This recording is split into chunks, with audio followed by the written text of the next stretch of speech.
rain or shine, Skull and CQ with that mobile line. Eric's got his 891 and 8 test tight. He's chasing them parks from morning to night. We're calling CQ, come join the ride. From salty shores to mountain and highs. A Molly crew with wire and drive, tossing antennas and trees to feel alive. Once a month we light up the stream. It's Northeast Ham Radio, living the dream. Oh, living the dream.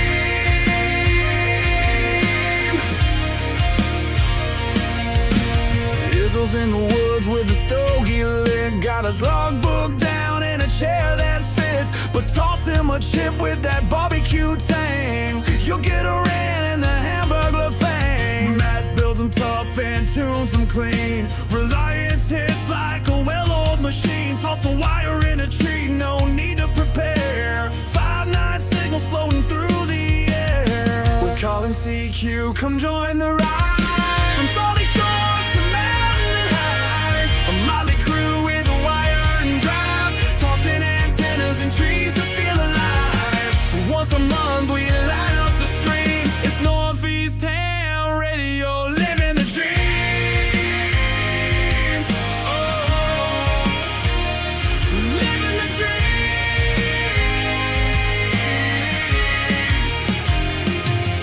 Salty walks got tales from the ocean tide, with the sailor's grin and that coastal pride. He wrote the book on waves and wire, a Rhode Island soul with a northern fire. If it's broke, Rob's the guy to call. He'll tear it down and rebuild it all with a scope, a smile, and zero fear. He's the reason half our rigs still cheer. The route rolls deep with a pack and a plan. Sky above, ground below, mic in hand. From jump zones to parks, he's living it loud. Still grumpy as hell, but making us proud. We ain't perfect and that's just fine. We miss a few calls and forget the time. It's happy hour when we go live. Mics get hot and so do the vibes. So if we slur a bit or lose our roles, just blame the beer in our RF souls.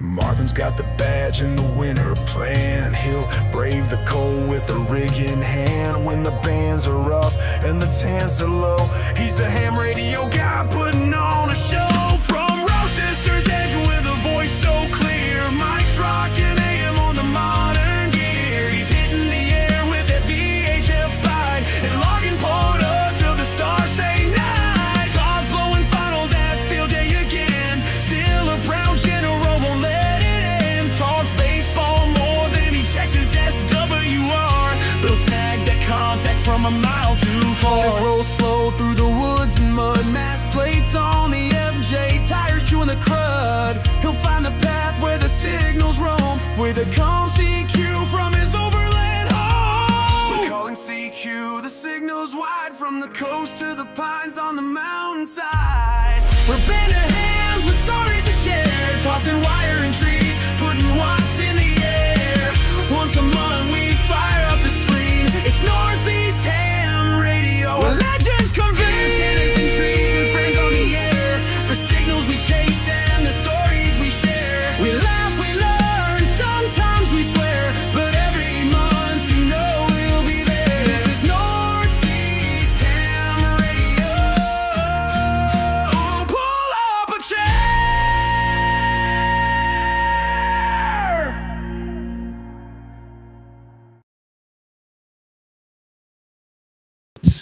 Well, welcome to another episode of Northeast Ham Radio. Ooh, how are we all doing? We are doing fine. After that. It's been a while since I heard the joint. It's a lively crowd here tonight. My gosh, we're not pulling teeth. Very Pulling cool. what? Very cool. Yeah, Everybody's teeth. glad You know, to be these inside things and that be you still got to warm. hold on to.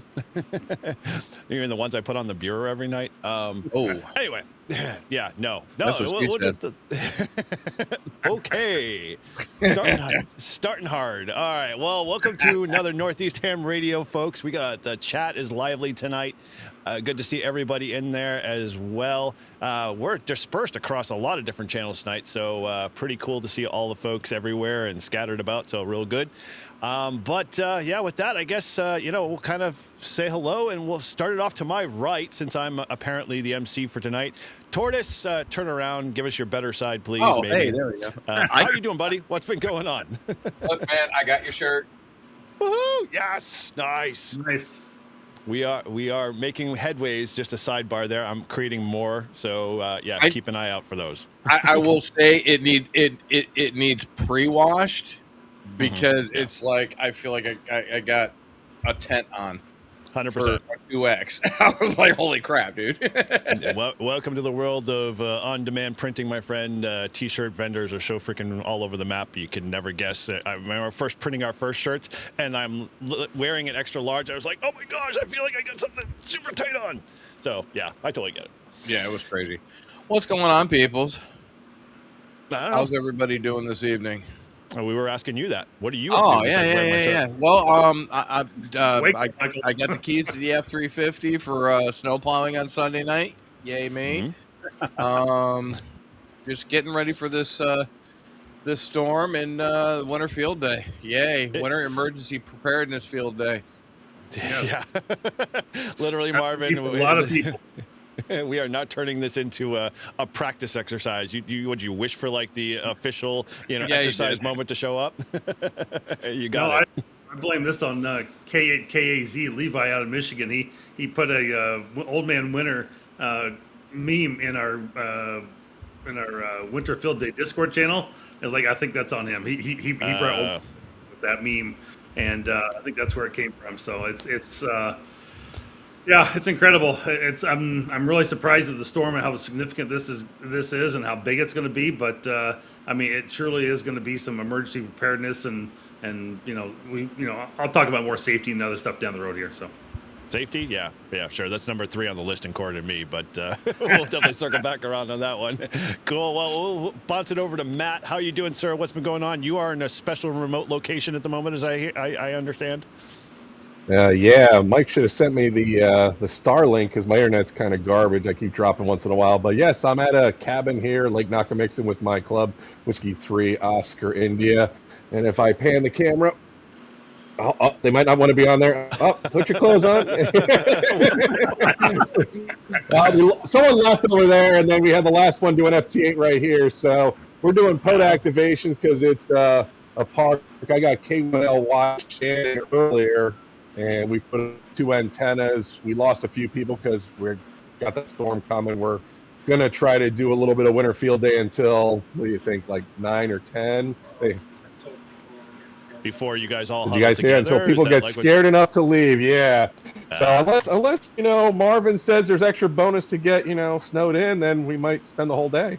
Is it bonus points to get snowed in, or do you get stupidity points for staying? You should get bonus points for stupidity. Yeah, bonus points for stupidity, right? Yes. But that's pretty much it.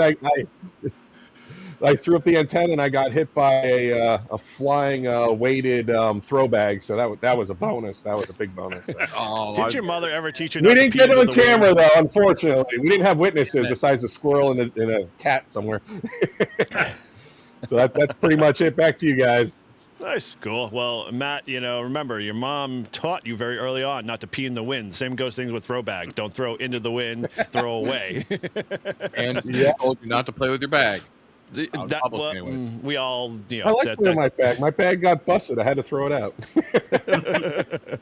Is that what happens? All right.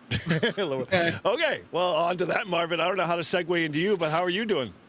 I'm good. Doing good. It's been absolutely just crazy this past probably 3 days as the storm, came about with meteorologists and everybody everything that's coming to the southeast and slowly making its way up the mid-Atlantic to the northeast here. A lot of winter field day cancellations, some changes, and we've just been getting hammered with people in our help desk. People making those changes and wondering what to do and having a lot of questions. So we've been fielding, good thing there's 3 of us, and we're fielding a lot of questions that are coming through on that. And so it's been absolutely steady. It's like, good thing I'm really not working full time right now, because it's been something to really be able to take on and do. So it's been really stupid busy. And like I said, I think before the broadcast, like I'm doing a little FL Digi and some other technology getting set up for the winter field day bulletin. So I've been really working on that. So that's I'll be doing that in Massachusetts, but it's everything's coming out of my Wisconsin station. So it's going to be quite interesting for that. It's been quite a feat to take on this year for me. Well, nevertheless, if you lose internet and you're sending that bulletin out, bye-bye. Yeah, well, the nice thing, I still have Starlink, but yeah, I would be host for a few minutes, yes. Well, we have a prime example of what Starlink will give you right now in barely any inclement weather, so it's only a possibility that it could get worse. But no, Matt doesn't have Starlink. He's got a cell phone. Oh, okay, my mistake. Yeah, I got Cell-Link. I got Cell-Link right now. Oh, okay. So you can't even afford the star part, right? Got it? No. Elon Musk didn't hook me up. Oh, dude. Yeah. Well, you gotta be in bed with him, is from what I understand. So, see, Grouch, you know him right. Anyway, all right. Well, so I gotta ask the one question then. What is the most common asked thing at the help desk of Winter Field Day? Which, it sounds weird that you have a help desk for Winter Field Day. Are hams dumbed down these days that they have to call a help desk now to figure out how to operate Winter Field Day? So what has always happened in the past is we have had all the stuff come into a general email inbox, and those emails tend to get lost and tend to get just moved around, dropped on the floor, and dropped, and you don't necessarily catch them all. And then we want multiple people to be able to look at these and be able to handle them. And so I can take someone's question that they have and really drop it into a help desk instead. And that way we can have multiple people can look at that versus just everybody having the same sign in for the Google Gmail account. We now have a help desk we can put it into, and multiple people can look at it. We can put it in pending status. We can say, hey, we need to follow up with this for next year for 2027, and it gives us a lot more availability of looking at things in the future and stuff too, and looking at reports and seeing what type of stuff we can tag the tickets and kind of see, hey, what are we having a lot of questions about? How do we need to go about answering these more in different ways? So it's really about helping us on the back end and better management of supporting people who do have questions. So back to answering your original question, what's our most directed question? How do you turn on your radio? How do you set up? No, it's really about the probably the registration or doing the Winter Field Day site. It's a lot of it's registration questions. So when we have them post out on our website of where their Winter Field Day site's going to be, and we have a lot of questions around some of that, and then just some general questions sometimes about operating. And we had someone ask about MCW the other day, and it was like, well, I didn't know what the hell that even was initially, so I had to go figure that. What is MCW? See, I'm not the only one. Anybody here know? Mode. Does anybody know? Modulated CW. You're basically taking like a keyer and putting it into it like a little HT and sending the signals over FM. Isn't that just CW over FM? It is something to do with like the side tone of it. Oh, okay. Or maybe it's the carrier tone, but yeah. I'm not exactly 100% certain myself, but yes, it's how it comes across on the other side. So, but okay, interesting. So it wouldn't be in, we'll say the right light if I emailed the help desk and said, "Hey, I'd like to do FD8. What do you say about me doing FD8?" We don't allow right into that spam mailbox. Exactly. Yeah. If it puts FD8 anywhere in the subject of the body, it just goes right to deleted file. We never answer you. Good to know. So. Sounds good. Yeah. All right, over to the Grouch. How are you doing, buddy? What's going on with you? Well, I'm doing all right. I'm no longer freezing, which is a great thing.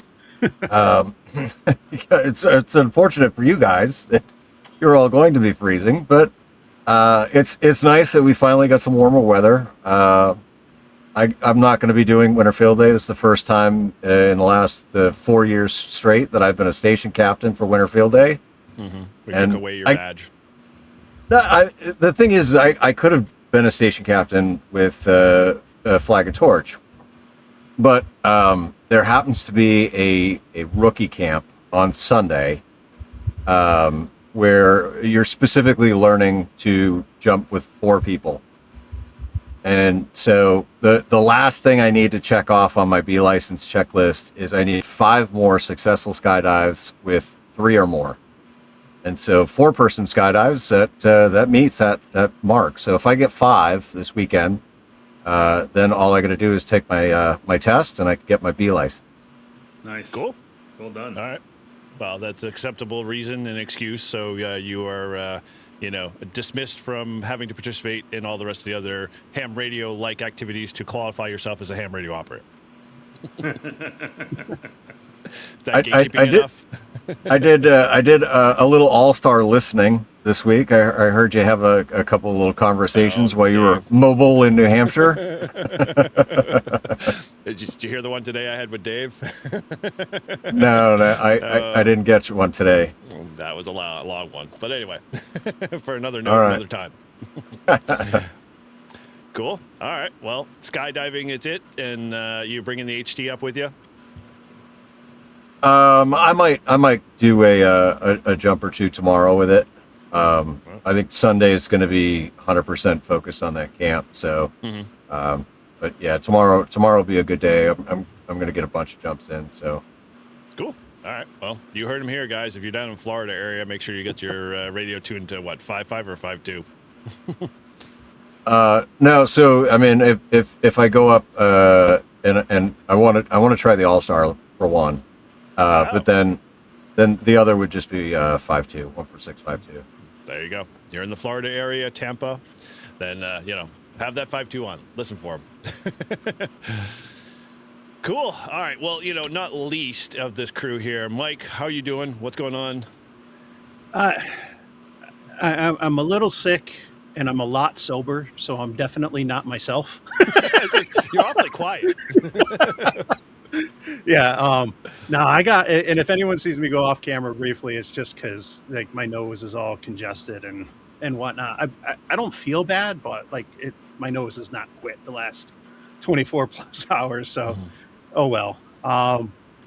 But yeah, and only one more week to go in dry January. So almost through. And that's how you caught the cold, man. You should have just decided I not know. to, and you would have been alcohol fine. kills the germs, right? It does. It kills everything, Oh my including God. all of your organs. Brain cells, liver, kidneys, Yeah, but no, I other than that, I'm doing good. January, and I think I've said this before. January for me is it's like the Super Bowl for ham radio. There are so many contests and events that all happen, and you kind of. You gave me a look, Eric. But it's probably because I talked about this, I think, in the December live stream. Bit, yeah. But you come back right after New Year's Day, and you have the POTA. They want you to activate in the first week or whatever. You get your certificate for activating and hunting in the first week of the new year. I did the RIDI Roundup. So there's a RIDI Roundup that they do in January. There's POTA Support Your Parks Weekend, the January VHF Contest, Winter Field Day. I think there was some CQ worldwide. It was a North recent too. I don't do those, so I don't know a lot about those. But there's just a lot to do in January. It's all of a sudden, right after the holidays, it's just boom. There's all these activities and stuff. So I'm loving it right now. Yeah, I mean, if you kind of think about it, hams traditionally, 30 years ago, they were trapped in their shacks anyway during a wintertime, kind of freeze. So what else did they have to do except cause more commotion on the air? So I think that's why we have such a crazy amount of contests and the like. I know I keep every time I turn it around, I'm looking at a contest or hearing some guys in my club talk about it. It's the VHF contest is again? Wasn't that back in winter? And it's oh yeah, it's already winter again. So... It's kind of crazy. And then piggyback on top of Winter Field Day and all those other stuff. It's just it's almost kind of comical to listen because like people go, when is Winter Field Day? And then they do the calculation in their head like, oh, the VHF contest the week before, and then CQ something is the week before after that. It's just like you just spend too much time kind of doing the mental checklist. Yeah. But no, it's a fun time for ham radio, aside from the bands the last couple days and stuff. But like, January, you got like, the higher bands, 10, 12, open, and it gets dark early, but that just means you can mess around on, 40 meters and DX on that later, earlier at night. And so it's a good time. Very cool. Awesome. Yeah. I do also notice you're wearing a really cool shirt. You can't let that one go by. There we go. Yes. Brew and yes. activate. I did not pay for it. No, you did. No, you don't. I did not. I won it That's fair and square. I had to watch your video like umpteen times to spot like.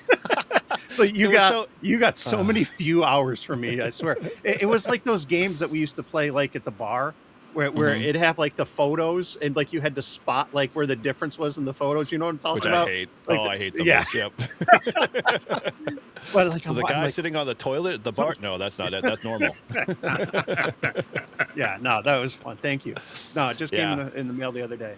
Very cool. Yeah. For those that might not know, I had a video I put out at the beginning of the year. It was like the top 10 videos, and I made the mistake of misnumbering one of them. And I'm like, I'm just going to turn this into a little Easter egg here and see if people pick up on it. And it was in the title, Find the Lost. And then I posted at the bottom, and everybody glazed over it. Nobody. I was just like, and the Mike's like, really good video. I'm like, did you happen to notice the Easter egg missing? He's like, no, I didn't. I'll have to go back and look. And of course, nobody else picked up on it except him. So good for you, man. Way to win our shirt. So Absolutely. Awesome. All right. Well, today we got a lot to talk about. I think, we mentioned, obviously alluded to a few things here in the description and the title outside of just happy hour and just hanging out and chit chatting. But support your parks weekend. Oh, well, Grouch, you might as well mention those because the koozie, which I don't have mine and I should, bring it up. But, that is a pretty cool koozie. Well, it is, but I was just cheers to another cheers. Northeast Okay. Ham Radio. Well, there you go. I'll raise a glass to you, my friend. And if I was so daring enough, I could fix a QBF Band-Aid to it. So, yeah, cool. So, yeah, I mean, any of you guys were just backing up the train a little bit. Last weekend was SYP, and, I have to admit I didn't get out and do any that weekend. I was tied up doing family stuff. But any of you guys get out and do Support Your Park weekend? Nope. Yep. I feel bad. We got one vote. Matt? I You, activated 3 parks on 50 megahertz and above. Ooh. No, I couldn't get out that weekend, unfortunately. No support your parks work for me. Man, we're all slackers. We're all YouTubers. We're just setting the standard, my friend. Mike's the only one carrying the weight. Yeah. Exactly. Yeah, Thanks, and Mike. one of, Appreciate it. and one of them, like, I mean, it was I was just testing out some stuff, and so I was helping out a buddy who was working on his N1CC. It was like the first day of the contest. I wasn't planning on going out, but I went out for like a half hour or so, and we worked on 6 bands. But it was a twofer, so technically I got 12 contacts for POTA and Wow. and stuff. But then I played around on a new antenna I was testing out, and I just hunted people in the that were POTA or in the contest, one of the CQ ones and stuff. But I made contacts on 12 different bands just because it was a random wire and then the VHF stuff. So I was like, damn.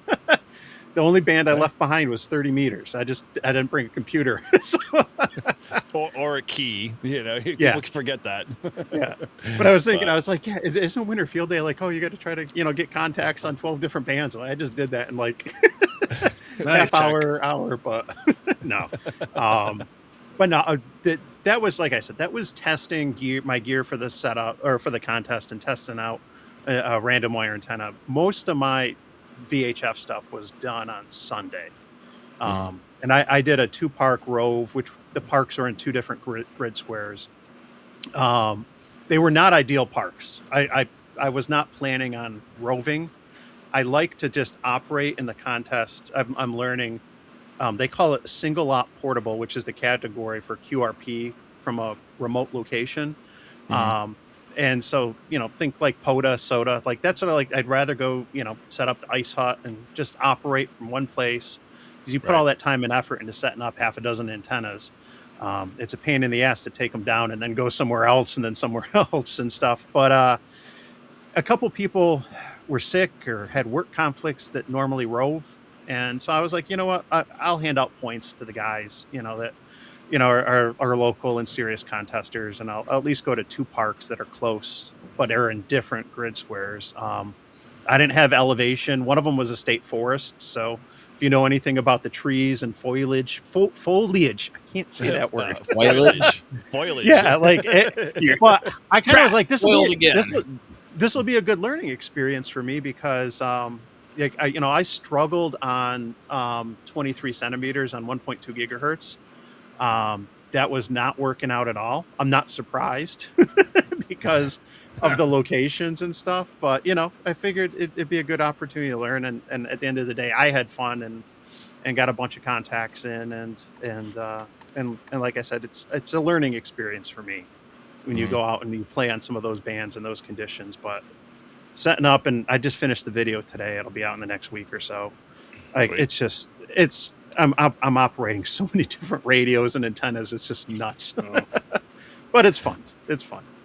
Yeah, dude. Well, why otherwise do it? They say, right? Yeah. Cool. Well, thank you for taking all of that burden on and helping the rest of us slackers here who physically claim that we love to do POTA, but God forbid we actually get out of the comfort of our chairs here or get off live streams to go out there and play a little ham radio.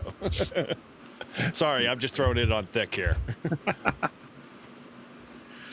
All right. Well, we have to talk about the big white elephant in the room here, obviously, since none of us really have any more to contribute to Support Your Parks weekend. What are we calling this officially? This big giant, 20-mile radius storm? Is it Snowmageddon? Is that the new official title? What? 20. It's a storm that 20. I don't know. It's like super like long. 3,000 miles long. Is it? You mean Yeah, something 2,000 like miles, yeah. Yeah, something like It's that. it's the giant cock that's gonna fuck New England. There you go. We'll talk to Ryan Hall, y'all. Ding, Make sure he says that next time when he's doing his live streams. The giant cock that fucked New England. Grouch is going to do his own weather channel soon. Oh, that. I think that the you call them like the mid-Atlantic states, like the Virginias, the Marylands, DC. like I think they're the ones that are going to probably struggle more. Like we can deal with it. Like we're used to getting lots of snow or the cold, but you start getting snow down south. And I got a lot of friends that live in like the Richmond area and stuff like. We're getting to get ice, dude. They cancel everything because they can't remove it like we can. So that's right. They can't remove it, but the problem is they're getting ice either before or on top of it, and we're not necessarily getting the ice up here. The ice sucks. Yeah, we're just going to get a lot of snow. So it's one of those things that there's not much anybody can do when you get a lot of ice, and that's going to suck. But that's that's where your hazards start to come in because it's going to take out telephone poles, it's going to take out trees, it's going to take out a lot of other things and vehicles on the road. So it's going to be bad. I mean, we're going to see a lot of news video footage over the weekend on all this. I was going to say, what's the over-under on all of the amazing craziness, like they'll never seen it before in their entire life kind of thing, like, ice as thick as a shoe sole or something like that. I mean, I'm like, come on, dude. I grew up here in New England. Remember 25 plus years ago, that stupid ice storm that wiped us out for 4 weeks? I mean, it was like, that was tough, but it was only tough after the 4th week. Right. That was what, 05? Yeah, that was a long. Yeah. Thanks. Wow. Yeah, that was a really long time ago. It was 20 years ago. Wow. Holy moly. Wow. Yeah. So I don't know. I know Paul can't obviously put in for predictions, but I'll let him do it anyway. What do you think we're going to be getting slammed with up there? I think you guys are going to get hit with a bunch of snow and then the freezing rain to rain on top, and it's going to be just a nasty, heavy, wet mess. We're long ago. I'm looking at just snow. I think we're just talking snow up here. I mean, if you're going to go down to the Carolinas and Virginias and down back towards Texas, that's where and Tennessee, Kentucky, that's where you're going to see the ice storm. But once it kind of gets up a little bit past that mid-Atlantic up into the Northeast, it looks like it's all snow coming from there. So a lot of the the main part of that system is going to go out to sea where the rain is, and the prediction doesn't really look like we're going to get the ice. So, but the south is, and the southeast there, that's where it's going to get hit. So, Man, it's gonna be nasty.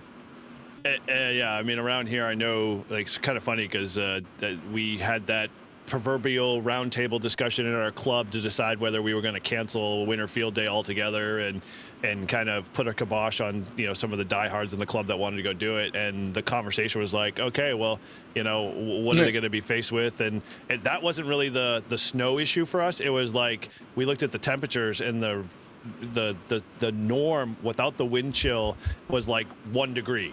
And I'm like, oh, this is going to be real fun. You throw in the wind, and it's going to be like -17. So, like, yeah, it's Antarctica all over again. Hell is frozen over. Field day is going to be fun. Come hell or high water, hopefully. Well, hell, Michigan might freeze over. We had one person go, well, why are you guys continuing on with this event? And it's like, this is dangerous for people, this, that, next thing. But they went on a little bit of a rant. And I'm going, well, there's other parts of the country where, it's, out. If you look at, like, from Kansas going west all the way to California, that part of the country has no storms whatsoever. It's clear as day out there. And so, we're not going to cancel the event. Emergencies don't, take, calendar dates.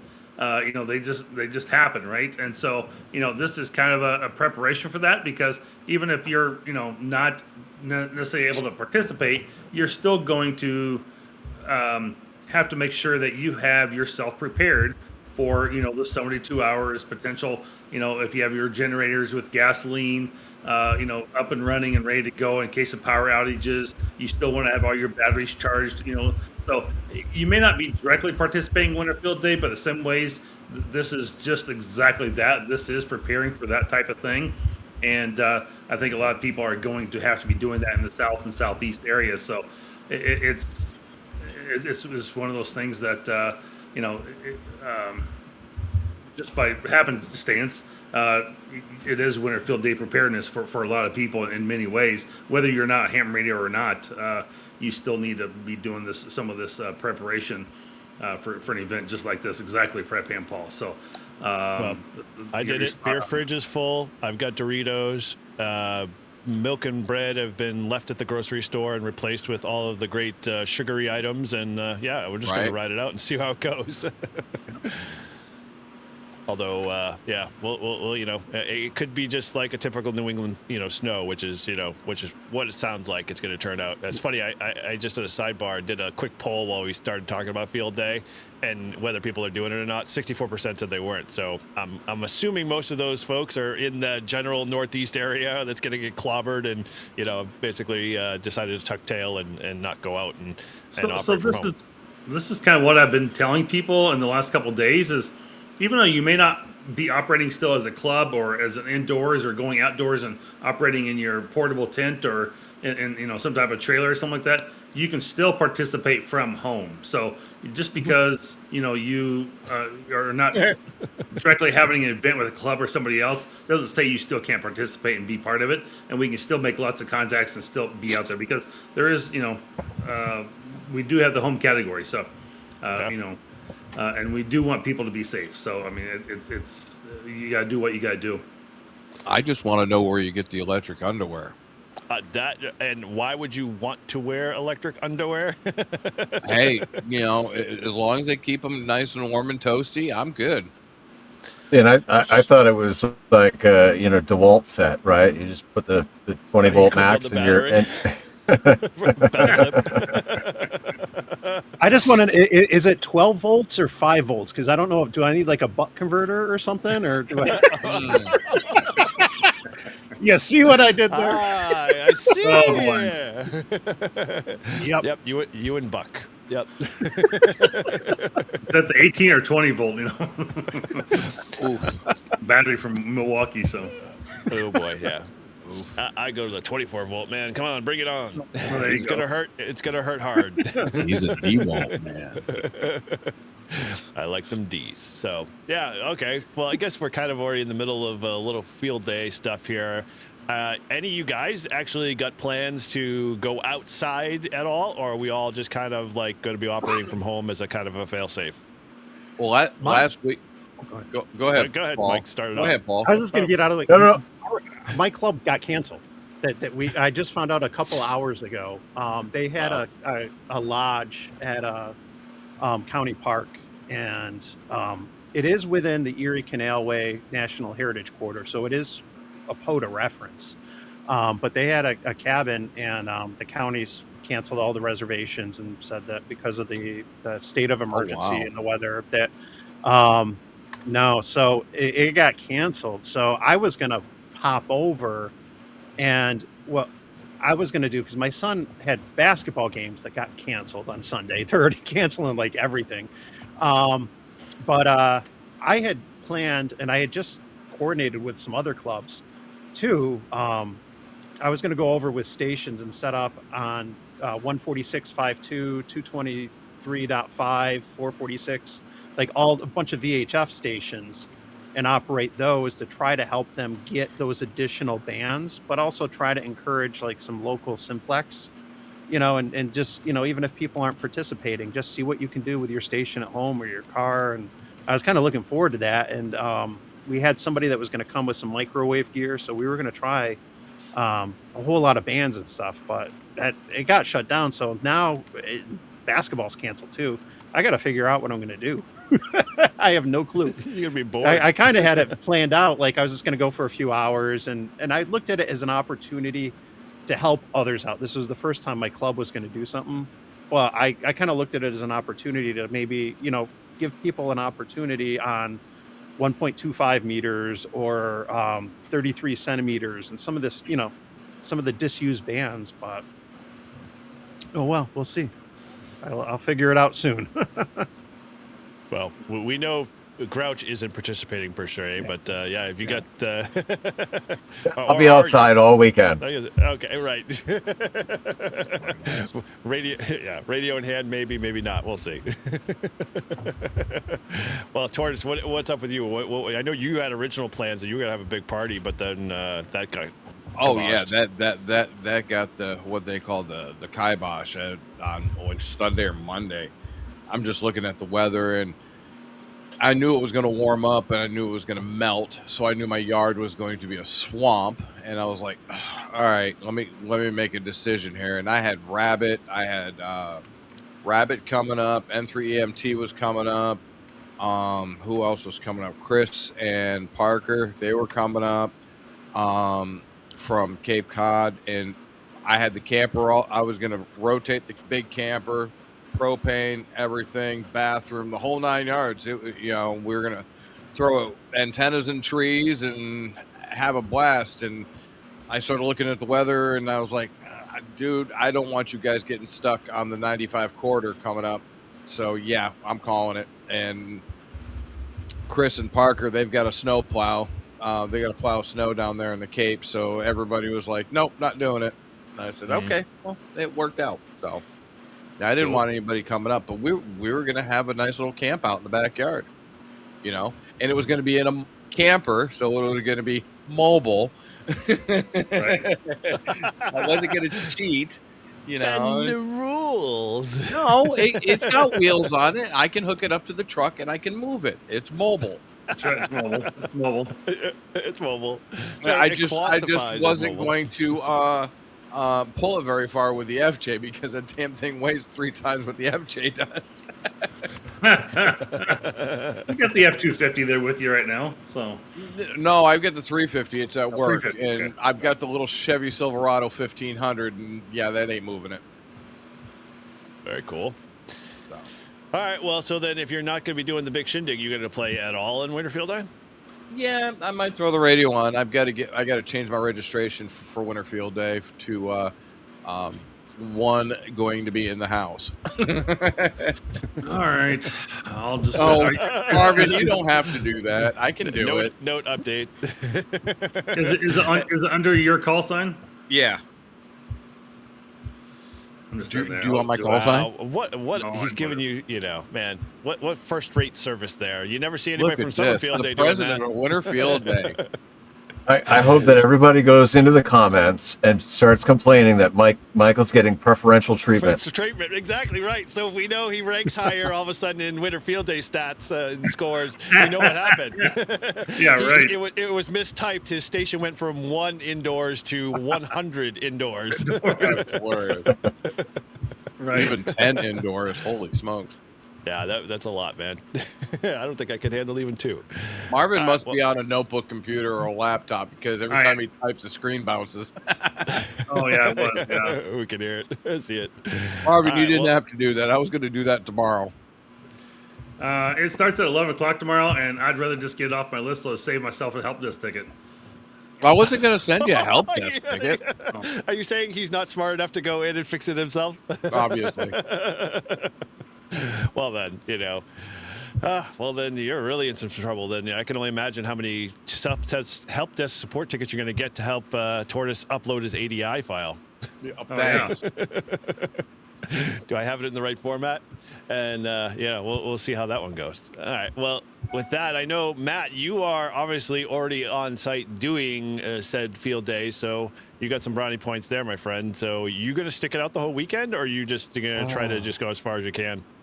We're going to stick it out as far as we can. What do you think, guys? Hang on. We got the club here. Are you going to stick it out the whole weekend? Stick it out? Do they have you Let's see. Let's go to Scott, KB3YOT. So we were planning on operating until 8 a.m. on Sunday anyway. Can you guys hear him? Because we Yeah, have we to am. be, we have to be out of the cabinet by 10 a.m. So if we're going to monitor the weather, and if it looks like it's starting to get bad, then we'll close down before 8 a.m. But we were only planning to operate until 8 a.m. on Sunday. So, and that's just for logistical reasons, because otherwise we've got to rent the cabin for an extra day, and the club didn't know. They just wanted to do Friday night to Saturday. So that's kind of what we're doing. We're gonna monitor if, and I think, at this rate, it looks like we're gonna have half the number of people that were here our last 2 years. So Yeah, they bailed. it's a shame. It is what it is. I can understand we want people to be safe. I would say about half of our members are in that elderly category. So want to make sure that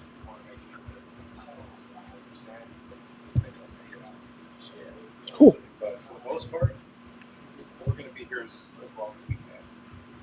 Nope. Sweet. Keep the So, So obviously save us.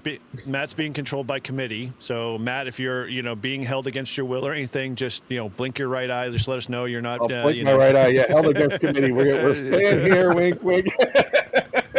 See, I was betting that the two guys sitting together were being held hostage by Matt, and they really didn't want to be there. My These two guys, they're not. We're holding them hostage. We locked the key in.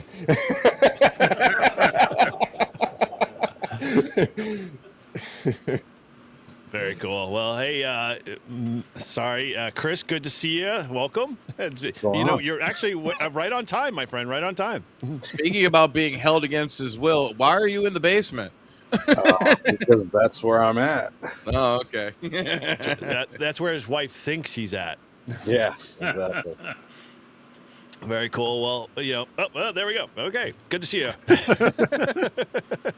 Well, since you're really late to the show and we're just talking about Winter Field Day, now that your host has decided to bail on you, what are you up to for Winter Field Day yourself down there in the Cape?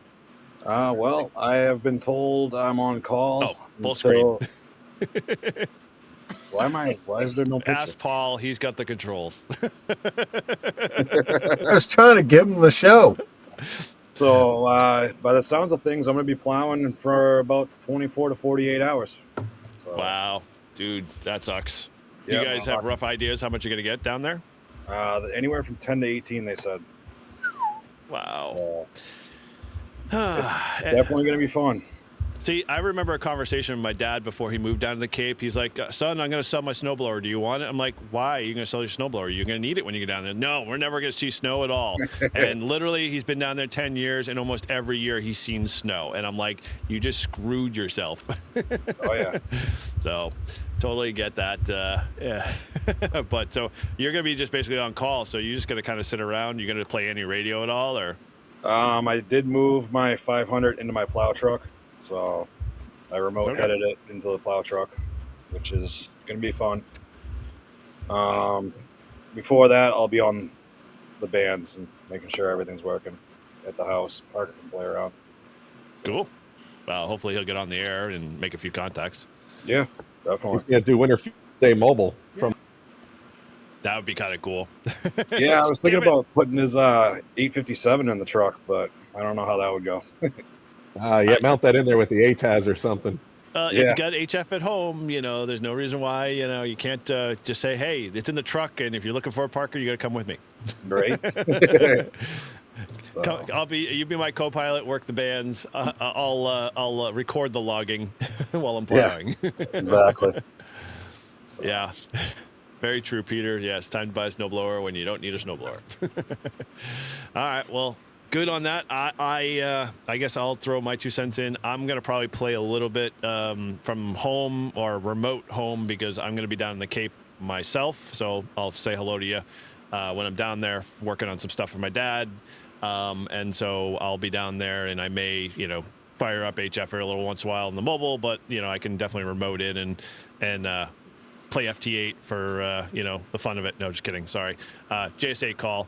And try and make a few contacts there and have some fun with it. But I'm just going to be handing out points because I don't think I'm going to have enough time to dedicate, just really sitting in front of a console for any length. And I'm sure by the time, all of the snow shows up and stuff like that, that I'm going to be long gone back home anyway. So, yeah, it'll be a very small, short operation. Although our club members here are dedicated, folks. Tim, WM1H, you might know him. We've had him on Live Free Ham a couple of times. They're all gung ho. They're bringing everything with them, the buddy heaters, double layer tents, and they'll have all of the accoutrement to stay nice and warm. And some of our club members might stop by to say hello. But they won't be staying for long because, as we all know, being in a ice tent, it's not that roomy. Although there is some space, but once you start loading stuff up with it, it becomes very, cramped fast. So we'll see how they do. But yeah, if you're looking for someone to hunt in the Northeast, look for N1QC on Saturday. That's our club call. So there's one thing I have to kind of rain on your parade a little bit, Eric. Winter field day rules indicate your radio and everything all has to be within 1,000 feet of each other. Oh, that's fine. But I have my radio right next to me in the truck, so that technically counts based off you Tortoise's can use that one. Yeah, command. I'm just saying you were talking about remoting back into your flex and doing a little bit. I'm planning on doing the remote and flex, but I have a radio. I'm falling in the rules there, Marvin. I have a radio next to me within the 1,000-foot circle, following Tortoise's camper on wheels. Hey, no. There's no stretching the rules there, sir. I'm not bending. All I'm doing is bending. I wasn't bending. It's got 4 wheels. It moves. It's mobile. That's. I've got HF. I'm not bending. Prove me wrong. Anyway, so we have no idea which radio you were on, really. You will not. Then yeah, exactly. That'll be pretty much it. My luck is I'll forget my flex will be off, and when I leave here and at do 5 not in the morning. be like Eric. Do not cheat. Wow. Okay. Well then. That is not me. Nope, that's not me. So, all right, who's gonna fess up? Who dat? That's me. Chris. XYL. Thing out of the way. I'm a sad ham. I said it. Yes. Anyway. So, all right. for myself, my own operations, because I have to do the Winter Field Day Bulletin at, I think it's like at noon and 6 o'clock. I'm trying to pull the times off the top of my head here real quick, but I think that's what it was. is I'll be doing that obviously from a remote operation standpoint because I can push over 500 watts from my remote station. But I'll be doing a lot of it just off the indoors of my place here in Massachusetts. So I've got a little buddy heater with a propane tank, and I'll be throwing that on and trying to stay warm and operating, from near the house there. So, but yeah, Okay. it's Are you planning on operating more of the J8 modes like you did last year, or are you gonna do? no, more I'll do sideband? single. I'll do more sideband. I'd probably go visit the club locally too. There's my local club's doing something on. I don't think they've canceled at this point. I've not seen them say they are canceling. So they're only operating from like noon to 6 anyway tomorrow at some Masonic lodge. So I'll probably go visit them for a little bit too. So I won't get a whole lot of operating in myself, but I'll try and do a little bit for sure. So Cool. Yeah, like I said, that'd be I fun. just got to make sure I'm around and at the times for doing the Bolton. So. What club are you going to check out? The Hampden County Amateur Radio Club. It's my local club here, so we're gonna go. They actually decided to do something this year, so we're gonna see what they got going on. So, What are they operating as? I think it was like either 1 indoors or 2 indoors. I think it's probably 2 indoors. Hey, So- Tortoise, can you look that up for him? Because I know he's a little tied up conversation. If you have access to his spreadsheet, can you confirm that just to make sure?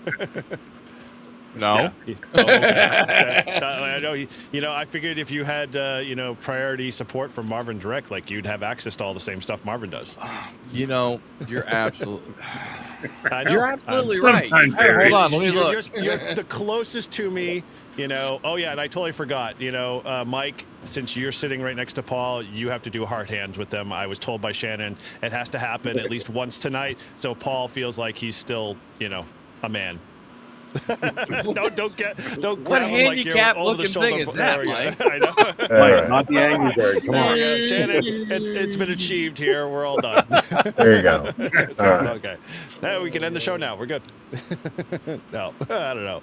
So, yeah, I mean, it's interesting. So, I'm trying to think of, like, we sound like an interesting bunch. I mean, obviously the weather is the one squashing a lot of our activations and stuff, but it is kind of, just the nature of stuff, and it's kind of a bummer.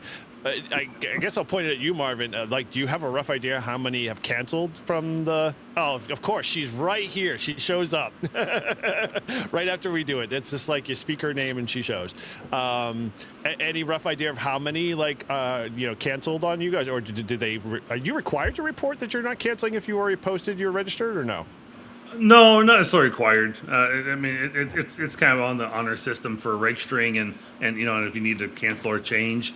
But some people have said, hey, you know what? We were going to do a club thing. We're canceling now. Everybody's going home. We had somebody come in and say, hey, we're going to do this as a club, kind of an aggregate score thing. I was like, we don't do that anymore. So, but I'd say number wise, I've probably seen close to 20 different changes, but I know there's a whole lot more than that are out there that have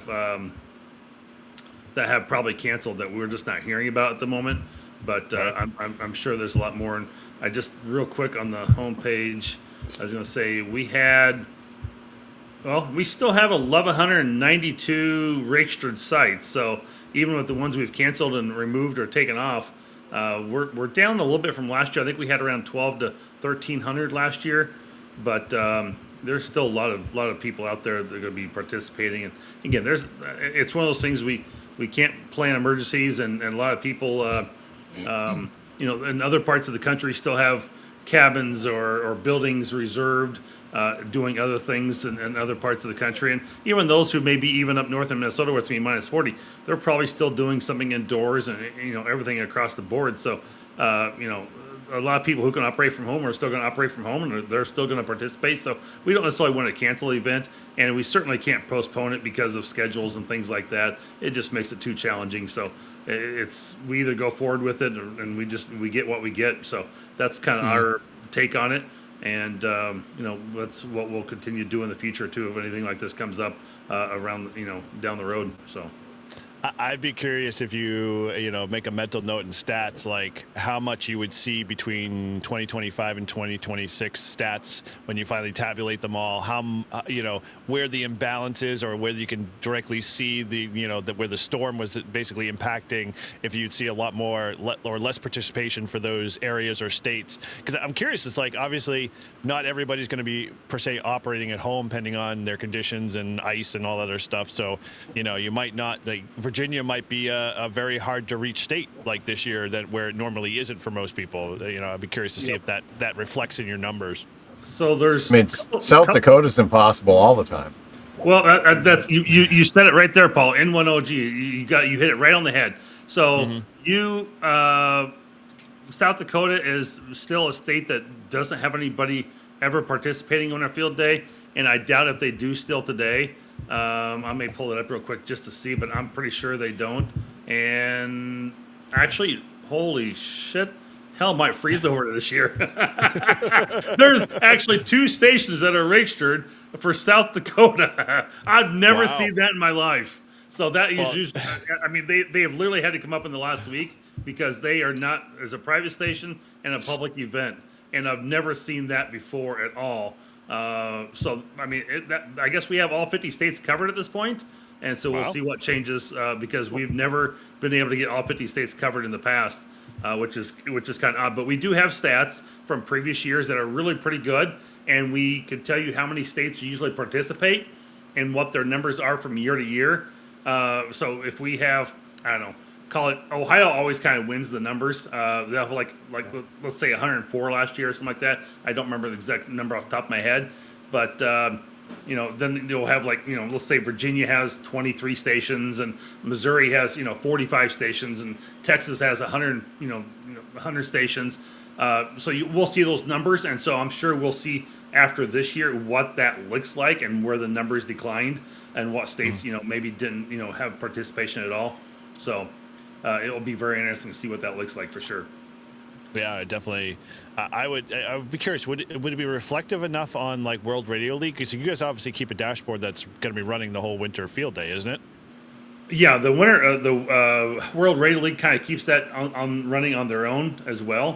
But we will know once all the logs have been submitted after March 1st, which is your deadline for submitting your log. We'll start to know where that looks like after that. So, cool. Now, I haven't stayed lockstep with World Radio League, but the dashboard, is that like a almost real time kind of stats? Or like if I pop up there? I used World Radio League. What was it? It must have been 2 weeks ago for the North American QSO party, and that thing is, I'd say within 30 seconds of me making a contact, maybe a minute, it was already uploading my next. It was showing in the stats. Because I came out number 3 on the North American QSO party on the stats for World Radio League, and it literally was lockstep with me almost all the way.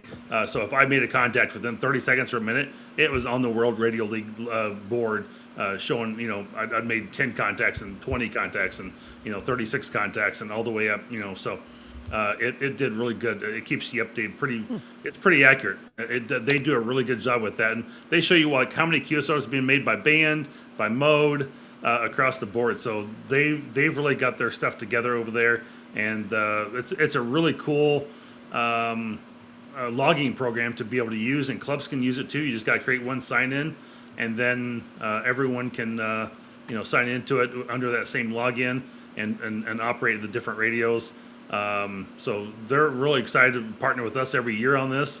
We really hit it off with them last year for the first time when I reached out to them, and they've really continued to build this program over a year. The one thing I have to cry a little bit is that I was really hoping they'd have the independent logging program for offline available for Winter Field Day this year, and they had to push the beta out to early February. So they're not quite ready to go with that program yet for having it on your computer for Windows. I'll call it the desktop version. So it's not quite there yet, but it's really close. But it is a good program to use overall, and it's really cool to see how your stats are comparing to somebody else. And like I said, I used them during the North American QSO party, and it was really cool. I was like, damn, he's got 69. I'm at 64. It's like I got to keep making more contacts. It's like I'm so damn close. So it really became really competitive with them on there. It was a lot of fun to see where you're at. It's like, all right, I'm keeping going. I just got to keep going. I got to make more contacts. So it was a lot of fun to play with and see real time live how that was going. And I think they had over 400 and some people registered as of yesterday. So Wow. yeah. So there was 142 that was registered for North American QSO party, and so they have over almost 500 registered for this. So it's going to be huge. Nice. Dude, well, then I will have to Question, monitor Marvin, that. about World Radio League. Can you submit your log directly from the program, or do you have to like export it and then go separately to Winter Field Day to? Yeah, unfortunately, still at this point, we've not figured out how to do an integration with Okay, them. I'm just curious. I've never used it. That, but it is something that we would like to be able to see where you could take your log and get it right into our system potentially.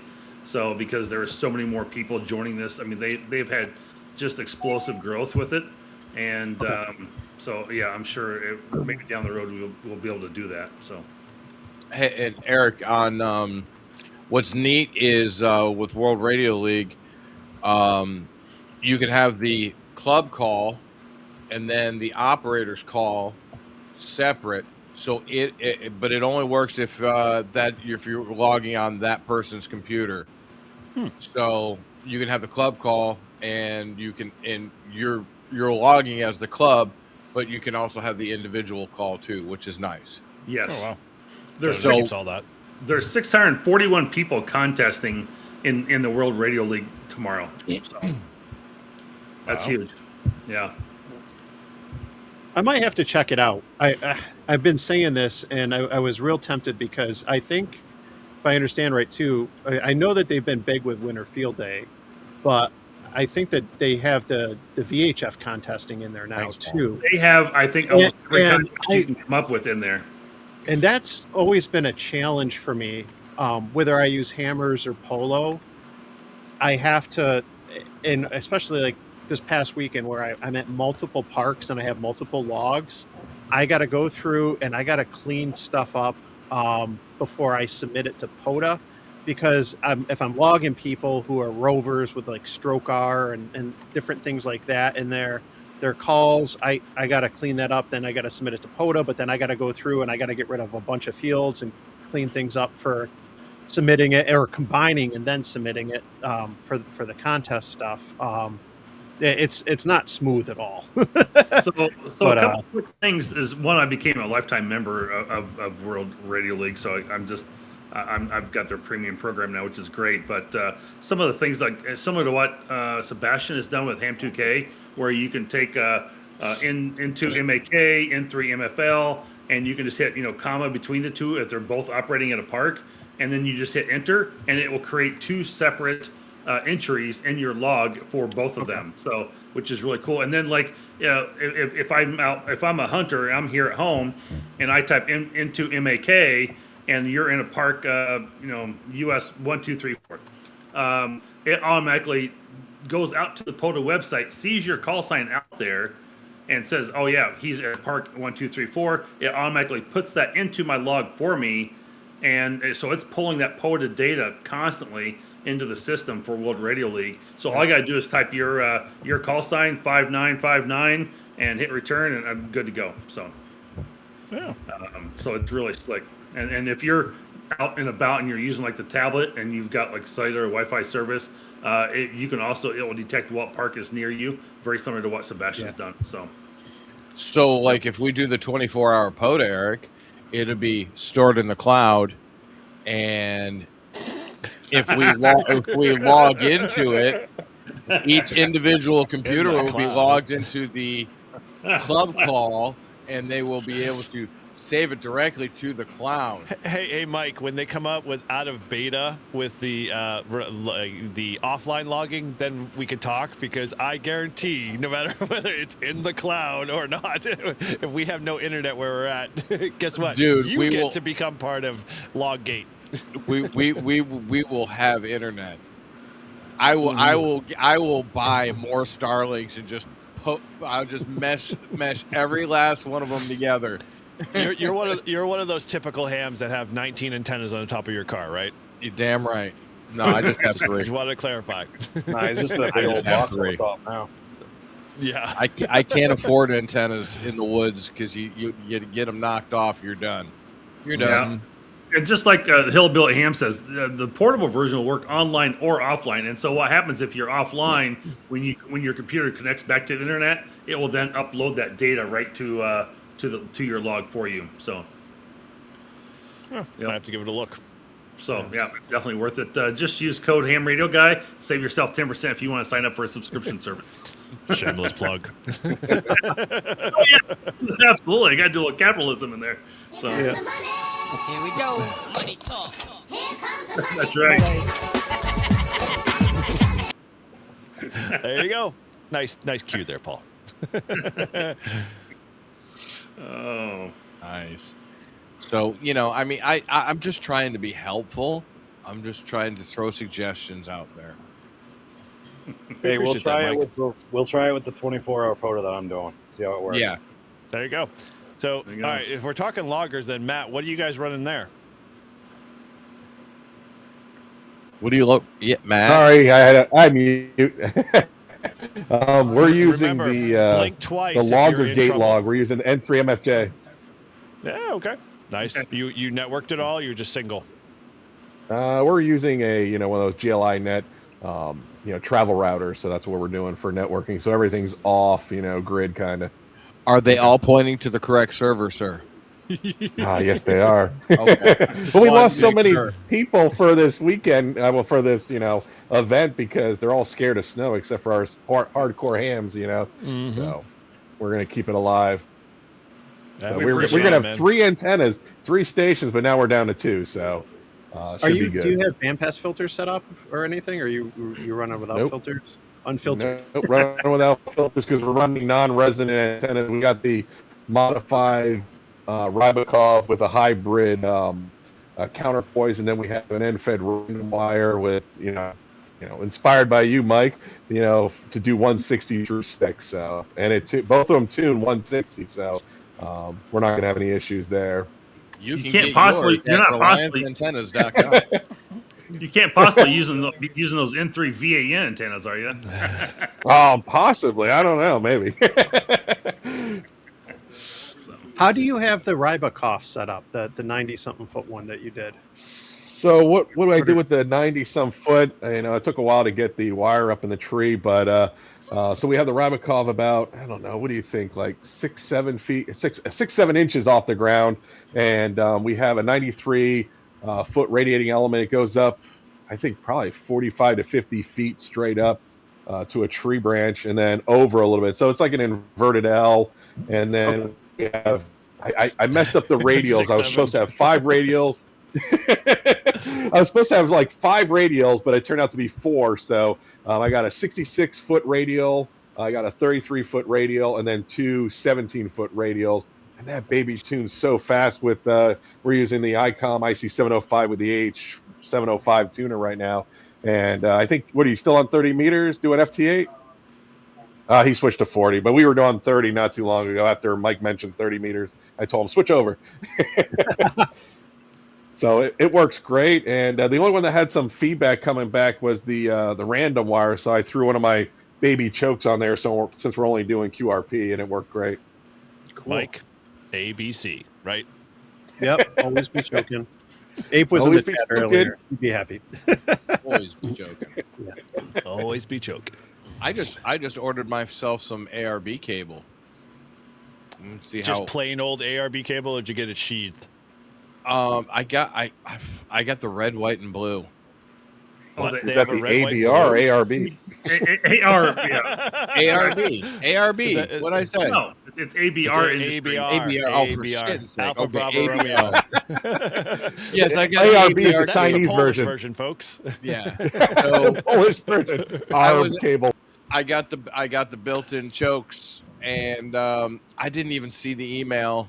I ordered it on the 18th, and I saw the email yesterday. It said, "Which end do you want it on?" And I'm like, "I want it on the SO 239 or the PL 259 end."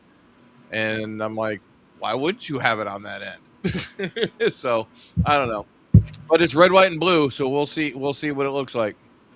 Put it on the left side. Yeah. Make it a right-handed Confuse 'em. coax adapter. Yeah. Nah, what you just need. put it right in the middle. That way you're good for everything.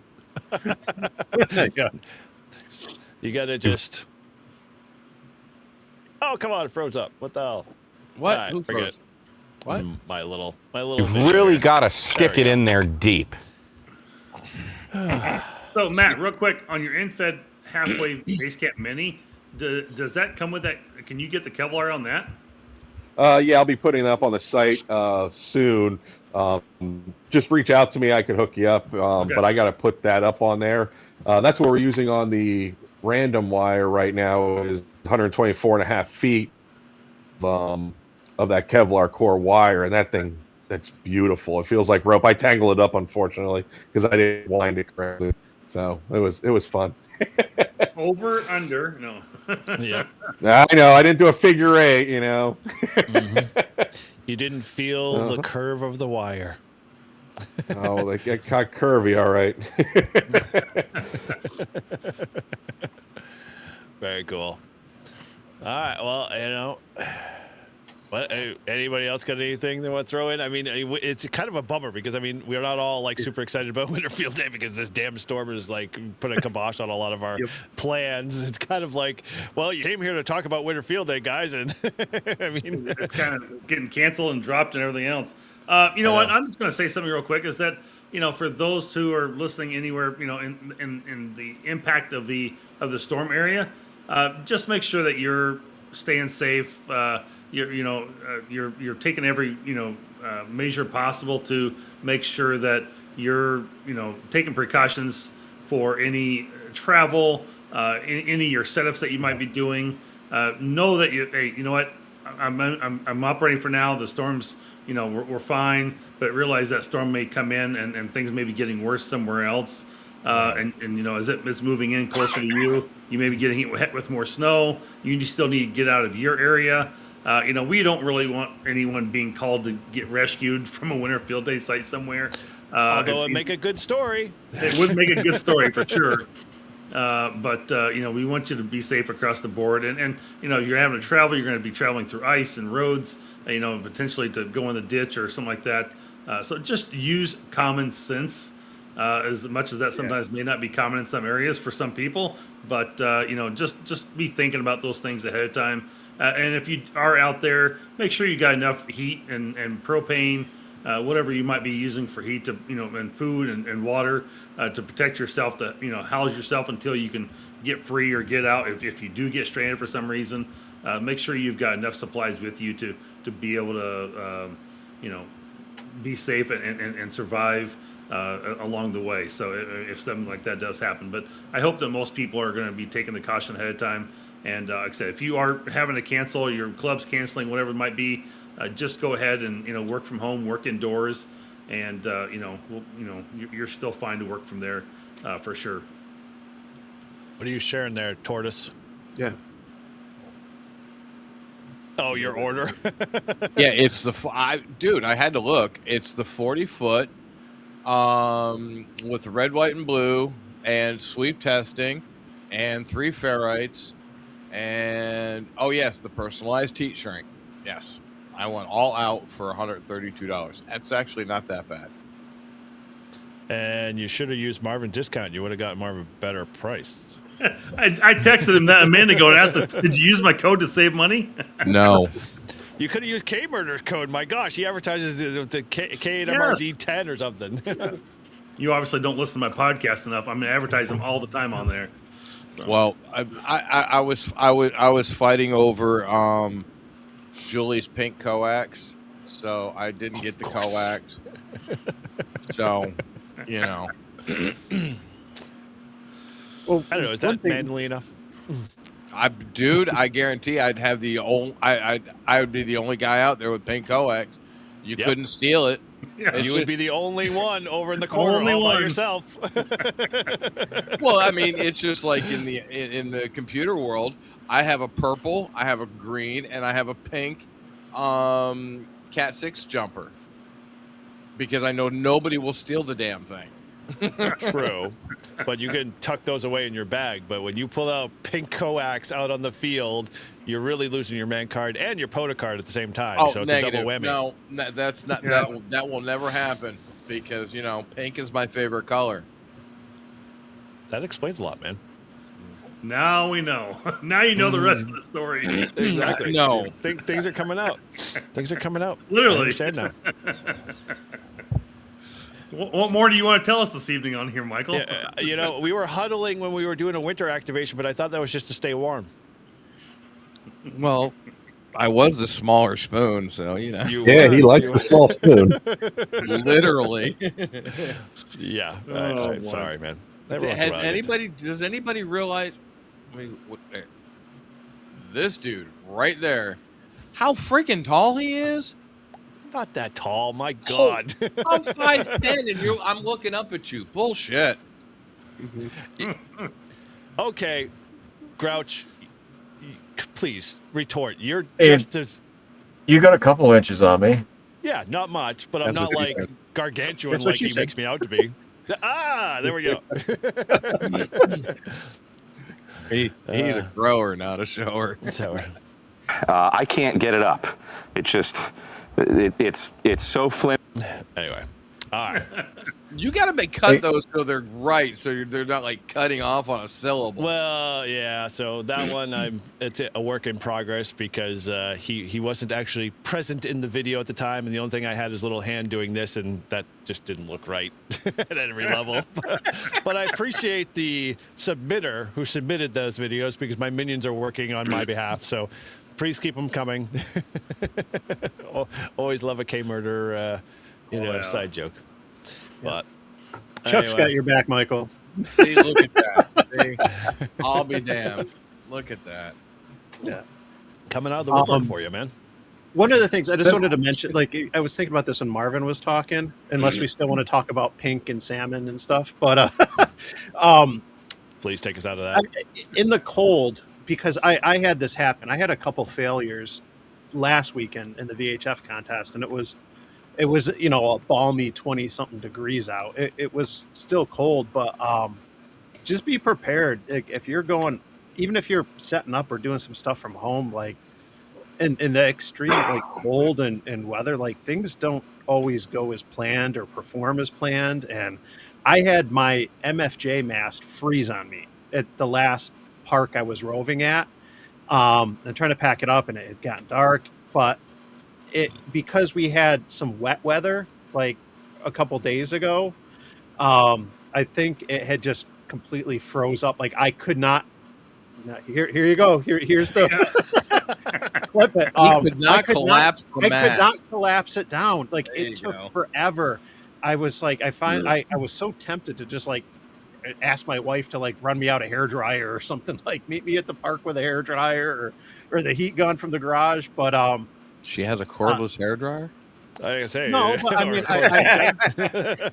I have like an inverter I could have plugged into the car, or the thing, just to run it quick for a second. But finally, I got it collapsed. I ended up cutting my hand when I did it, because when it went down, like it and I didn't realize till I'm packing stuff up, and like I had this white PVC that I use for some of the VHF antennas, and Bleeding I'm all over packing the up place. stuff, and there's just blood smeared all over the. I'm like, what is that? Is that blood? Like, and I'm like, my hand was just covered. I'm like, where is this coming from? Like, but and it wasn't anything major or whatever. But like it just goes to show, like, things do not go as planned. In the cold weather at all. Coax does not. The coax, like it does not like want to bend or flex quite like you want it to. Wire, the masts, all that stuff. No, Absolutely. You're going to be outside. Make sure, if you have to coil up your coax, just kind of bunch it together, throw it in the back of the seat, let it thaw, and then coil it up after, because it's not going to, it's not going to be, faring well after a while if it's super stiff. We should record that. Yeah, I was thinking, since this is our first time getting together this year, I want to give away a Grouch Army shirt. So the keyword is Grouch Army with a capital G and a capital A, all mushed together. Only 2 O's or 3 O's?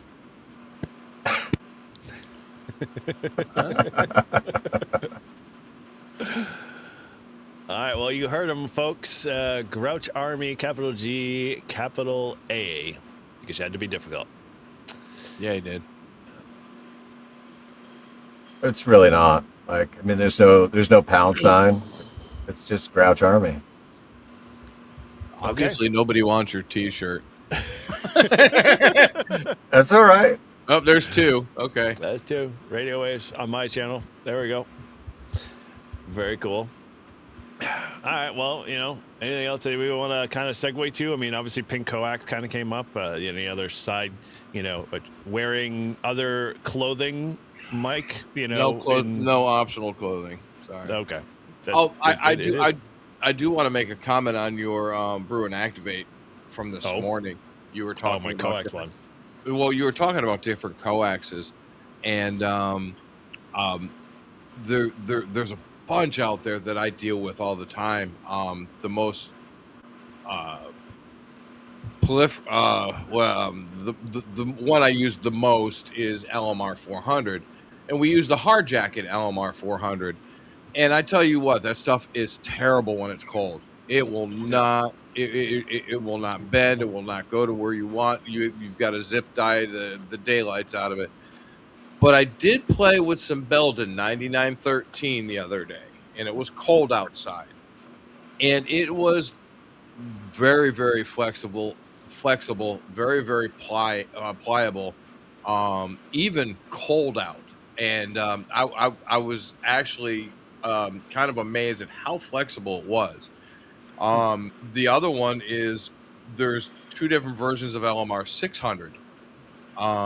There is a hard vinyl jacket style like LMR 400, and then there's a rubber one. They're like 9913, and that stuff is the most horrendous stuff to work with. But yeah, as I was sitting there doing a job, I was listening to you, and I was like, man, all the different coaxes that I've used or have been subjugated to use in the last 20 years, besides the 34 years of being an amateur radio operator. I was just going through the different ones that that recently I had to work with. So, well, that's an interesting question. I'm curious to see you guys where you stand. What's your go-to POTA coax you use all the time? What type? Well, Michael, talking about the LMR 400, I was using KMR 400, like the cheap Amazon stuff. Chinese Amazon on 902 and 1296 last weekend, and it's not long. Like it's only like 10 feet or something. It's fun. Okay. In 20 degree weather though. Oh, it was brittle. Like it was just like brittle. It's just going from a radio to a Yagi that I'm holding up handheld. So it's not too far or too much, but still, like, just it does not move. Like when you're used to like RG8X or RG316, and then you put that stuff on, it's just when it's cold, it's like a frozen hose. That's a good analogy. It does not want to move. And that's not just the vinyl jacket, but that's also that foam core. That foam core, when it gets cold, it does not want to flex. It's terrible. Yeah. So still stands. I know. From Mike this morning, he was talking about what he used. But what do you guys use when you go out to the field most of the time? Usually, it's an LMR 240 from ABR Industries. You got that big. And it's pretty good. Now I've done some I've got their Ultraflex and I've got their hardcore stuff that's Mike's talking about, where it just doesn't want to band. I mean, and you really got to sit there and just coil in every little I section. ordered some 195. Anybody Okay. want to give me opinions on the 195? I've never used it. Never used it. I've been curious about that. Right, I've seen it, the ABR one.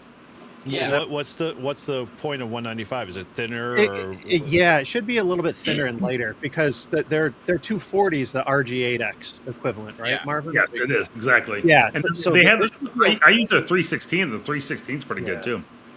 Yeah. Oh, I like using 316, but I've also got the POTA Flex. ABR POTA, yeah, Yeah, that's what I use too. Is with the butterfly. orange jacket. Yeah, Yep. I like it. I like ABR. I do 240 Ultraflex as well. That stuff's great. I just need to play with the ABR some more so I can, differentiate the different styles in what they have. But I do like the FME connector. Those are actually that's ABR's new kind of like modular connector, right? It is. Well, Great. it's not their new. Well, for them, yeah, but the FME connectors have been around forever. Yeah. But when you're doing a vehicle install and you're trying to get, instead of get a big a PL 259 connector through a rubber grommet hole in the back of the truck between the bed or something, or you're trying to shove it through your firewall, if you use that FME connector and then you just screw the connector on afterwards, it makes it so much easier. That's what I did on my ATAS antenna. I did a video on that back, call it early December on my channel, and it showed the FME connector, and it's great. It was I bought 15 foot from them, and it's really the best way to go if you're doing a mobile installation. So Real hams do their own connectors.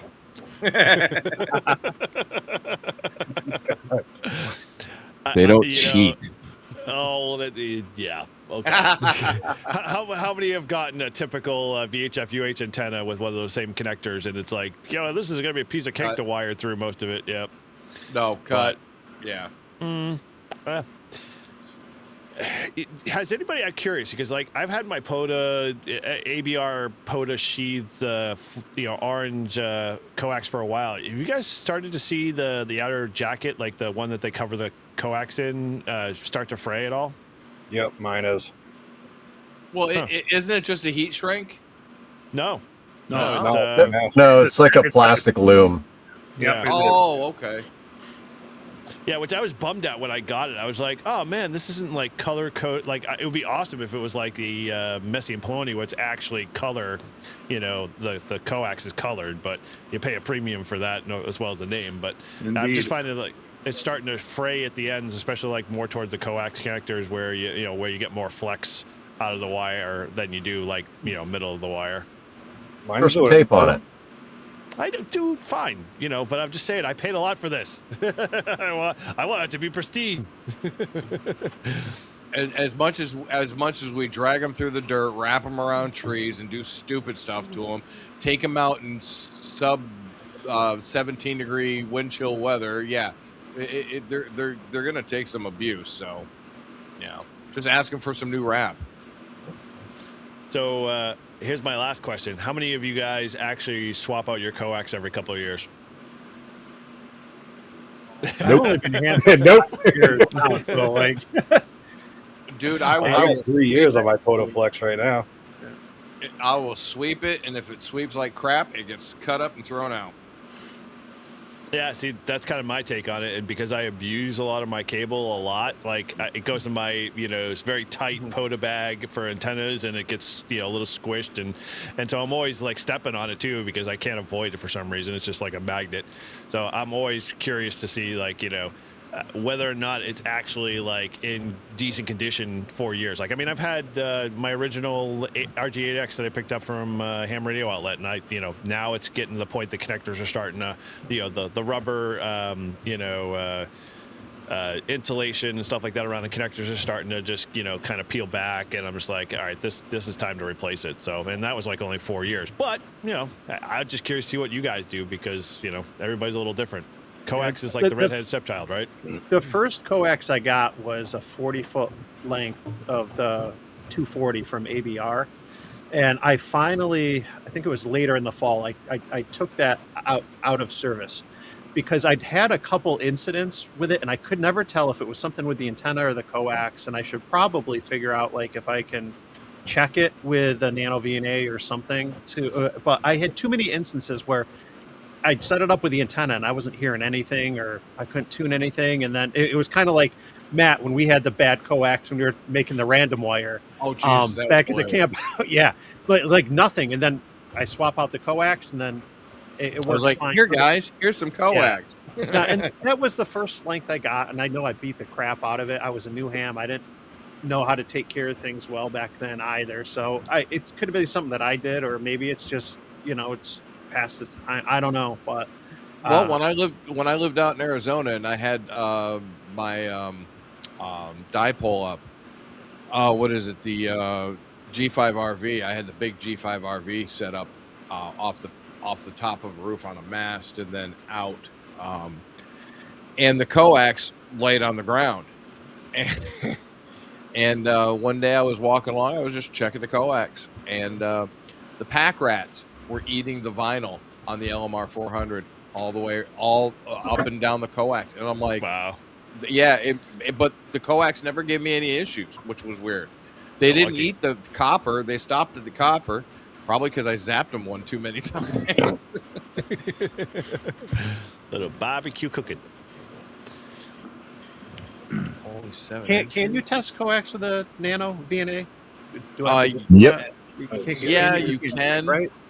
You can. The best thing to do is if you can get a hold of an Anritsu, borrow one from a buddy if you know one that has one, and you can get distance to fault. And what you do is you put a dummy load on the end of it and just measure. Okay. You know how long it is. You can get distance to fault. You can find out exactly what the problem is.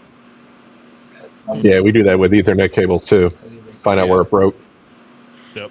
Yeah, because I mean it's 40 feet, so like I mean if some of it's good, like I'll salvage that. Like, and I think I mentioned Eric in like the chat during your live stream, like cut it, use it to make an antenna or something. I'll use it. I'll do the flower pod or T2LT, something like that. Like I'll use it for some other project or whatever. Yeah, we don't throw away things. We're hams, right?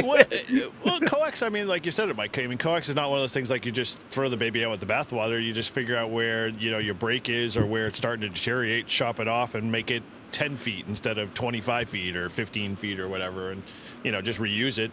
It's actually better in most cases to actually have shorter coax when you're out doing POTA anyway. So, better to, instead of having a 40-foot piece, to have like maybe something that's a little bit more manageable than The first thing I would check, Mike, is the connectors. Okay. I would check the connectors first. That's usually what we do. We especially in the commercial field, they've been up there for 20 years, 10 years or whatever. There's water intrusion sometimes. So, you just pull the connector apart and go, yeah, cut it back about a foot, put the connector back on. Mm-hmm.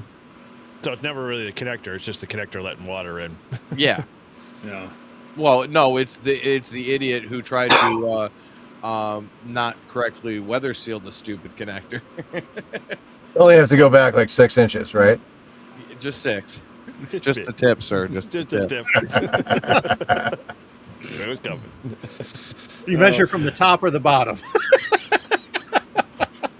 Exactly. Oh boy! Yeah.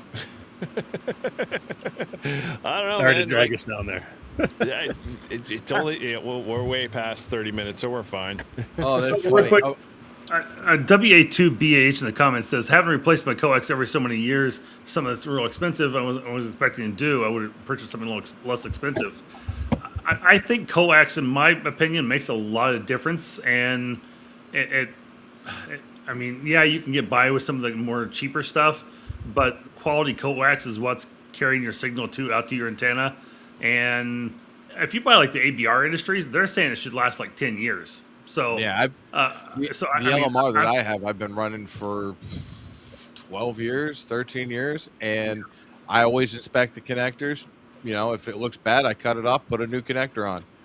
But I check the sheathing, I check everything. as before I roll it out, because I've moved 6 times in the last 20 years, and I've kept the same coax with me. And if I needed to replace a piece, I replaced a piece. Yeah, and that's the same way. I've continued to reuse some of the coax I've had in the past, and it works just fine, no problem. So you shouldn't have to go look at replacing every few years. But if you buy the cheap shit, I would probably expect you to have to replace it every couple of years. It will wear and it will fall apart quicker, I think. And versus if you're getting the good stuff from sometimes the wireman that has decent stuff, or cable experts, ABR Industries. That's who I'm going to recommend. But yes, yeah. So he said he bought Messi and Poloni. Congratulations, man. Yes. I tell you what, it's good stuff. You buy the quality stuff. You buy the stuff that the UV is not. The sun is the killer of coax. Yep. Just like everything else, anything vinyl or plastic or rubber, the sun will break it down eventually. In some colors, or that's why we use black zip ties instead of white or clear zip ties, because they dry out faster and break. So. So here's a question: would you recommend for a brand new ham, in the hobby, to go out and buy the best stuff? If you can afford it, yeah.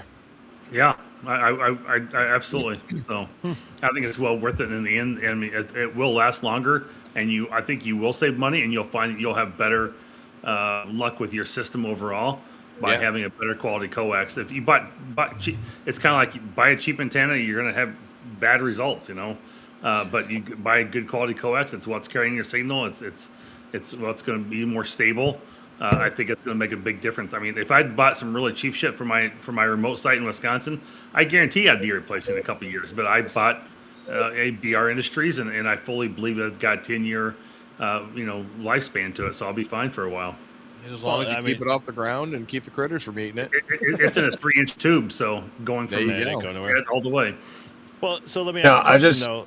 Yeah, hold on. All right. I just want to clarify, right? All right. So you were asking about buying like really expensive coax, and Michael said yes, buy the most expensive shit you can get. Marvin said yes, but ABR is just as good, right? So I want to point out that like it's not always the most expensive, right? So like Matt's antennas are phenomenal.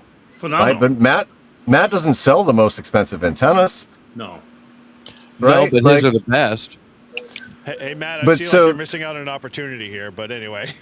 I'm just saying, like, you don't always have to go all in with your wallet. Like, you can make smart purchases that are going to last you just as long. Well, this actually brings me back to, like, so if we look at the chain, we have radio, coax, antenna. What one of the three is the most important in that mix? Antenna and coax. Your antenna. I said one. Like, if you were the first one. Antenna. We all agree the antenna is it, right? So you could get by with cheaper, worse off coax with the idea that eventually you are going to learn down the road that better coax is going to get the power and the delivery, to the antenna to get out there better in most cases, because you're just, you're burning it off as heat, or, losing it in losses in other ways. And so that was kind of the question, was like a lot of people, like I was trying to pose, was like, if you're thinking about coax, you could throw money at it if you got it, but like Paul said, where should you invest your money if you're going to invest the money first off? And it sounds like the antenna is the best way to go first, right? Yes. Right. And the best antenna is I agree. there. Right there. Yes, we are not sponsored quite yet, so we're working on that one. But no, not at all. Reliant is the national antenna of the Northeast. Exactly right. Yes. That's the new motto. I better copyright that. It's official club membership of Northeast Ham Radio. I think that whether you're talking about like the coax, or even if you're talking about radios or antennas, I think at the end of the day too, you gotta. It's that it depends. You got to ask yourself, or somebody, like, how are you going to use it? It depends. It's like, how are you going to use it or not? Because maybe it's easier for me to say not having anything set up in the house. Like, but when I set something up in the house, that's probably where I'm going to want to probably make more of an investment. Same thing, 100%. Like if I was doing another mobile install, like, and I'm happy with the coax that came on the diamond mount that I got. It was really easy to fish through and stuff. But like, if it's not something that I can easily change out, that's where I'm going to want to go all in, or get really good stuff that I'm not going to have to deal with pulling out and stuff. But you know, I talked earlier about like the VHF space. There's times where you want to get different types of coax, or you're concerned about loss, because like the loss with 400 versus 240 when you're at 1.2 gigahertz, it's noticeable, especially if you're running just 1 or 10 watts. Like it makes a big difference, and stuff. But and there's times where like with POTA, like I can get away with just 15 or 25 feet of coax. It's and I don't need a lot. And it doesn't need to be the best. A lot of what I have is some Cable Experts brand stuff that I got off Amazon warehouse deals, and I got a bunch of it stupid cheap, and it's worked fine. But I know Mike, it's probably not the best. But Mike, yeah. I'm going to save you up. We pull a lot of BDAs apart, so we can scrap them. And when we pull a BDA off the wall, we literally pull it apart. There's a boatload of silver and gold in them, but there's SMA and N connector and what's the other one I'm looking for? BNC, sorry. Okay. And there's a lot of those jumper cables in there on 142, which is that silver plated cable. Okay. So what I will do is I'll put I know you like working in the microwave in the upper bands. So what I will do is I'll start putting a box together for you for jumpers. Sweet. With gold SMA connectors, and not the Chinese gold connectors, but I've got if you want to do microwave work, I'll save you a boatload of 142, and it's really good coax at the high frequencies. Yeah. Yeah, I need some jumpers. You want to make me some? You don't work where he works. No, but I buy stuff from you. This is true. I'm like his commercial radio dealer up here. It's hilarious. Yeah, well, that is definitely possible, Jim. It's the over under method, the figure eight. It all boils down to my many years of sound training and stuff like that. Doing it the wrong way and then learning from a official master how to wind cable appropriately so it lasts longer for sure. But you always know who has the crappy cable because they take it out of their car and it just kind of goes everywhere. It doesn't unfold nice. It's like the proverbial Christmas lights, the ball you get of like, oh, where's the other end of this somewhere? Are you This turns into a giant rat's nest. Exactly. You're like, I'm going to hook that up? Sure. Dude, it was 17 degrees. It was cold out. It was not performing correctly when I unrolled it. Your coax was fine. What are you talking about? I was in the pool. I was in the pool. Yeah, exactly. Yeah. So yeah, I mean, it's kind of funny because it's like that's one of the questions that always kind of came up. Is like, what do you recommend to a new ham when they come out? And like everybody was, radio or antenna, and most of the time it was antenna. But then like it always came up. It's like, well, go buy the best coax you can afford. And 9 times out of 10, it was like it was. Well, hey, I've got a spool of RG58 over in the corner. You want to make a couple of 10-foot sections, and you're good. So who has the giant fan running? I don't It know. might be my side on my. Not me. I'm muted because we're talking also. So not me. Okay. I hear can't mute for some Hoover or reason. Shark or something going on. I don't know. No, it's probably my pellet stove kicking in over there. It just kicked back in again. Probably here in the back, yeah. It might be, But, Chris. you know, There. I He's mean- on the beach. A new ham.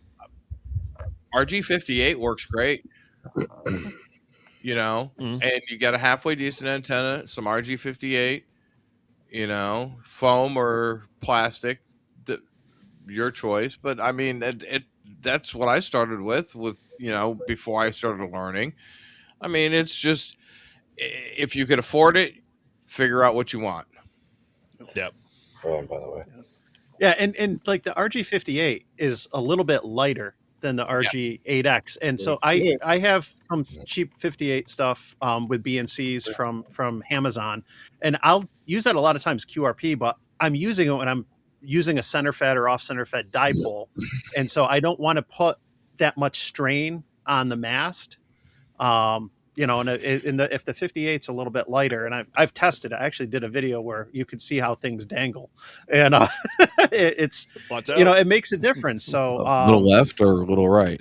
yeah. But yeah, now you're gonna make me cough. But no, it's it works fine. But it also depends too. Like what bands are, if you're going to be on 10 or 12 or 6, that's probably not ideal. But if you're just on 20 or 40, like you get lower in frequency, the losses aren't that bad. The difference is whether it's 316 or 58 versus 8x and stuff. So you know, if you're talking like 25-foot runs, that's why I always go back to like, how are you going to use it? What type of antennas, what types of bands, modes, and all kinds of stuff like that. So it depends. Oh gosh. Yeah. I'm gonna do a podcast just alone on it depends. It depends on everything, literally.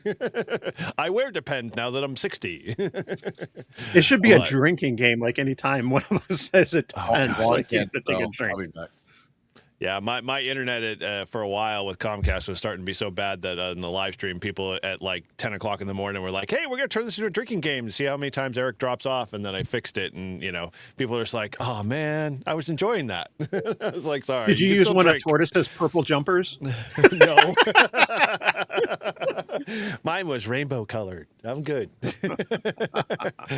So all good there. But yeah, it's kind of funny because like, in just one of our previous episodes, it kind of came up in conversation. How many of you guys actually tune your radios in terms of like your audio mic? Anybody do any of that? I mean, adjusting the audio settings for the mic? Yeah. Or your gain, that type of stuff, EQ. Oh yeah, yeah. Oh yeah, definitely. It makes a big difference. I think you're all liars, but whatever. Yeah. I did it with my 705 and 7300 when I first got them, but it's been years since I did. Like I set some stuff up and I had some QSOs on the air, like with people locally, and then just a couple other like during POTAs, and I asked and made some adjustments, but I haven't touched them in a couple years. So yeah. But they're ICOMs. The ICOMs sound great right out of the box. That's the thing. Oh you know, the transmit. Oh. No, the Yaesu receivers sound better. You know, and that's coming from the fanboy. But the ICOMs, like the transmit audio. The only reason why ICOMs sound great out of the box is because you know most ICOM owners aren't going to bother with the effort to change their audio settings. So they just figure we're going to just do this for them, and you know that way they don't have to do it later.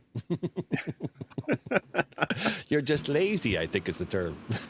On the FTD on the FTDX10, there's the EQ settings, and it's called PRM-TRC. I don't know exactly what that stands for, but there's about 6 settings you should go in and change on those. And I've done it on every radio, and it really does help out with your audio. And you could have to adjust it sometimes for, you know, each person's voice is a little different. But you should go in and change those. If anybody who has a Yaesu like an FTDX10, go check out like the PRM-TRC EQ settings, and there's some. If you have questions, reach out to me. I've got what the settings kind of should be from away from the defaults. So, but yeah, those you should check them. And then on the Flex, it's really easy to do it. So you could really screw it up easy on the Flex too. That's the problem with the Yes, Flex. you can. Is like you'll set the setting and then you'll be like, oh, I think I got it well, and then someone will be like, your audio really sucks, and it's like, oh crap, and then you start really messing with the EQ, and you pretty that much, you might as well just foobar the profile and blow it away and restart Factory again. reset. Yeah. Hey Mike, I just ran down to my garage real quick, and I figured you might be interested in this. Give me a second. And Biggin, there he is. It's a box, a mini circuits. Is that a BNC to one to many? So this came out of a receive multi-coupler. So the receive would go into here for all the repeaters to a common antenna, and this actually ran to a little preamplifier. Okay. what I was thinking is this would work really good with a scanner or multiple scanners Okay. off of one antenna. And the frequency is good to 1 to 1,000 megahertz. It's up to okay. Couldn't So you put multiple SDRs on there? Yes. And run SDRs off that? That's also you neat. could do that. But this was out of a TTA or tower top amplifier receive multi-coupler. And I come across this stuff all the time when we pull systems out. So if anybody's interested, Mike, I know you always like to dabble and play with stuff. So yeah. No, that's Cool. neat. That's interesting. Yeah, I just ran up, dude. I have. Are you going to be at Nearfest, Mike? I don't know. When is it? April. It's in April. Is No, that? it's in May. It's the first week. see. Oh, that's right. It's the first week in May. Yes. Okay. He's correct. Oh, you're right. Okay. That could be a possibility. That could maybe work. So what I will do is because I like just grab this stuff and throw it in the boxes and bring it up, and people will look at it like, oh, that's cool, and just leave it on the table. What I will do is I'll throw a bin together of things you can dig through. Okay. Because you can ask Eric, Paul, Chris, Matt. I don't know, Marvin. Has Marvin been? Marvin, you been to a Nearfest recently? I have, but I didn't make one at the end of last year. Okay, because you can ask these guys. I bring up a boatload of stuff just to sell, give away, or whatever. So, Oh, a trailer load. trailer load. Yep. Yeah, and Camper even. Matt's there selling his antenna wares, and hopefully this year he'll actually sell them more at a premium price just to make up for all the losses he's had over years from giving them away for free to us. Yeah. I don't know. I will say this: the only one that I have been given was the Rybakov. Every antenna I've bought from Matt, and I think it's about 6 or 7, I have paid for. yeah. Hey, Yep. hey, That's And I have not applied the code. So there. Yep. we can let the cat out of the bag. We all agreed together offline that you were going to pay for all of our antennas going forward. So that's the arrangement we had with Matt. So when we said we need a new antenna, we just say Tortoise will pay for it. He's like, okay. Oh, I got something in my Got something eye. in your eye? Yes, we all do. Cool. So I don't know. Like I'm gonna throw it out there, Chris. You interested in mentioning since we're talking, kind of, ham radio stuff? You want to drop a little bit of, something on your 24-hour? Yeah. Can I share a screen? Yeah. Feel free. Oh, wait. Hold on. My computer's being stupid. I think Well, we that's can't fix that. operator. Can't fix stupid. Well, never mind. I'm not going to be able to share a screen.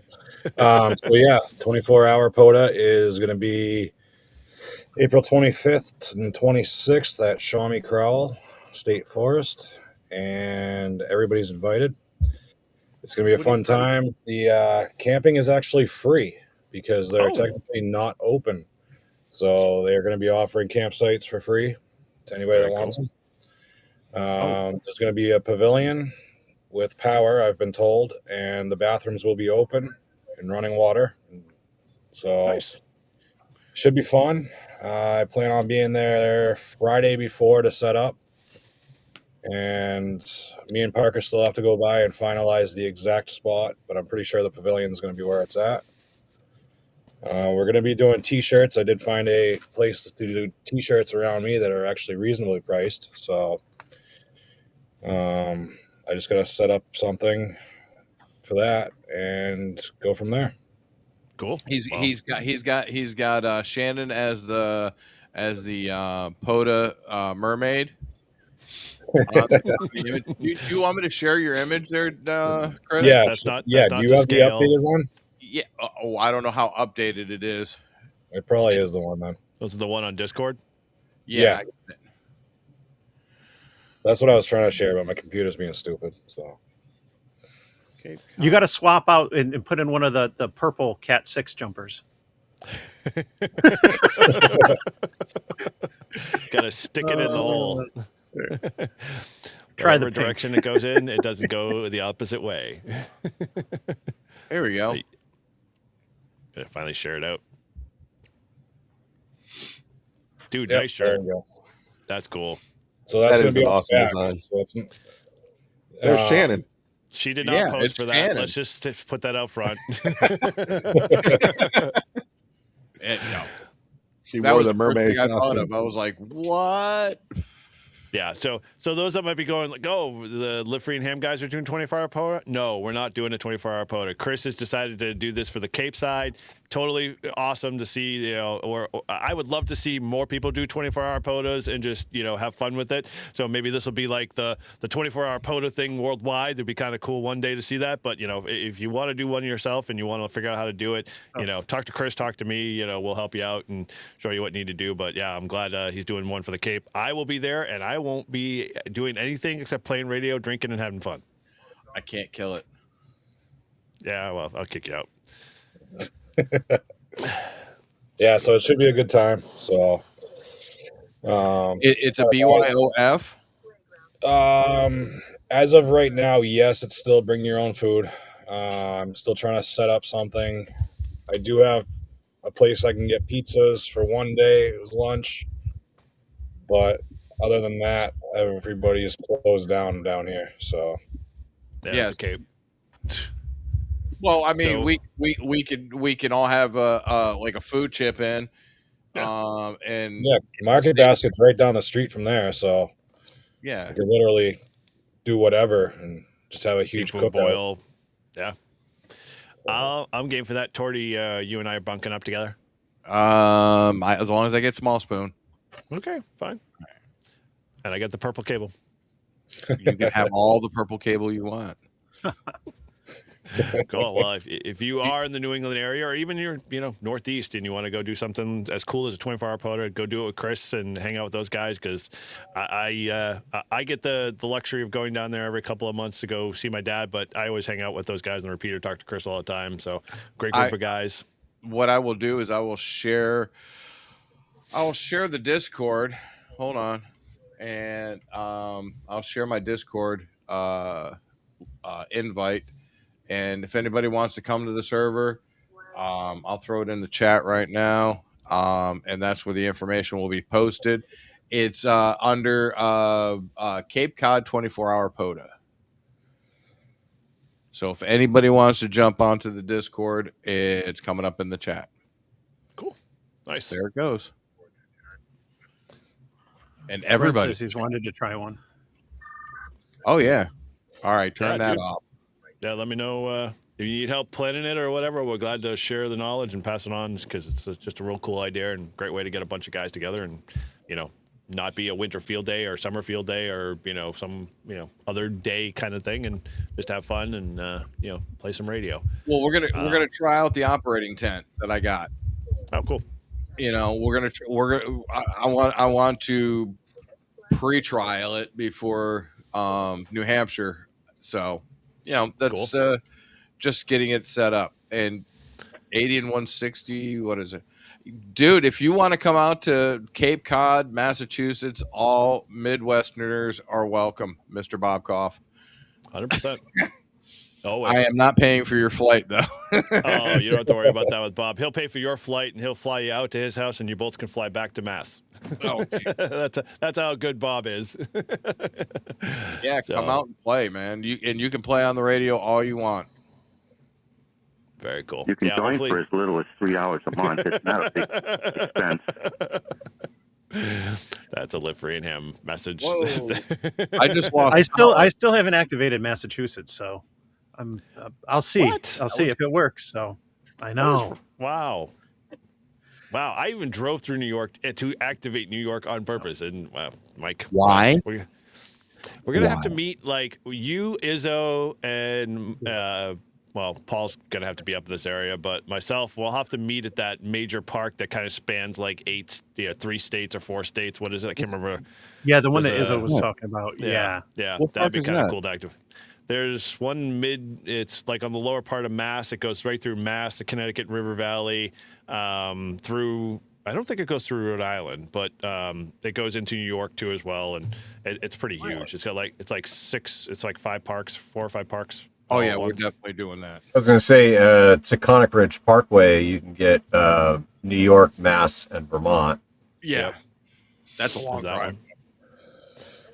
It's a slow drive. It's all good. Yeah, I'll get it eventually. Like I keep putting it off because for work I travel out to. I was actually supposed to be in Albany next week, but they just canceled the trip and stuff because of the weather. A little snow. But I'm out in Albany enough where I'm like, well, I'm not far. I can just hop over one of these times, and I just keep putting it off. Dude, stuff, Mike, I'll get it eventually. I'm literally 3 hours from Albany. Yeah. Right down 90. Right down 90. I'm literally 3 hours. I was at the Saratoga battlefield when I went up to go see my brother. So I activated the Saratoga battlefield. Okay. Did 20 something contacts, and then I had to go home because I wanted to get home just after dark. But yeah, that was 3 hours, 3.5 hour drive. That wasn't actually bad to get a very major park. Cool. Yeah. But cool. I don't know. You want to give Grouch the show floor here to do an announcement since it's 9 o'clock?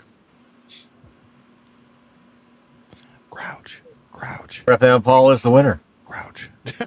Okay, that's all. Okay. Simple and easy. Hey, Paul. Congrats. Yep, there it is. There we go. Wear it proudly. Wear it proudly. Doesn't he already have one? I thought he already had one. He probably does. No. Yeah, wow. I have a Prep and Paul shirt. I have a Prep and Paul shirt too. I don't. Prep and Paul, where's my shirt? You have to be a channel member for a year. Oh, okay. Or I can just buy a shirt from him. One of the two. Yeah. But it won't be as cool. I was just thinking it wouldn't be as cool. Yeah. Well, I'm not a cool guy, so that's easy enough. So my Prep and Paul shirt, it's got my call sign on the front, and then on the back it says Grouch, and then it's got the big Rag Shoe Crew logo. Yeah. It's pretty cool. Do you pay extra for all that stuff? Like you get some interesting gears from certain people that have your name and Grouch on them. You got like these custom. Yeah, man, you're just spoiled. Well, when he I'm drags, just the fucking Grouch.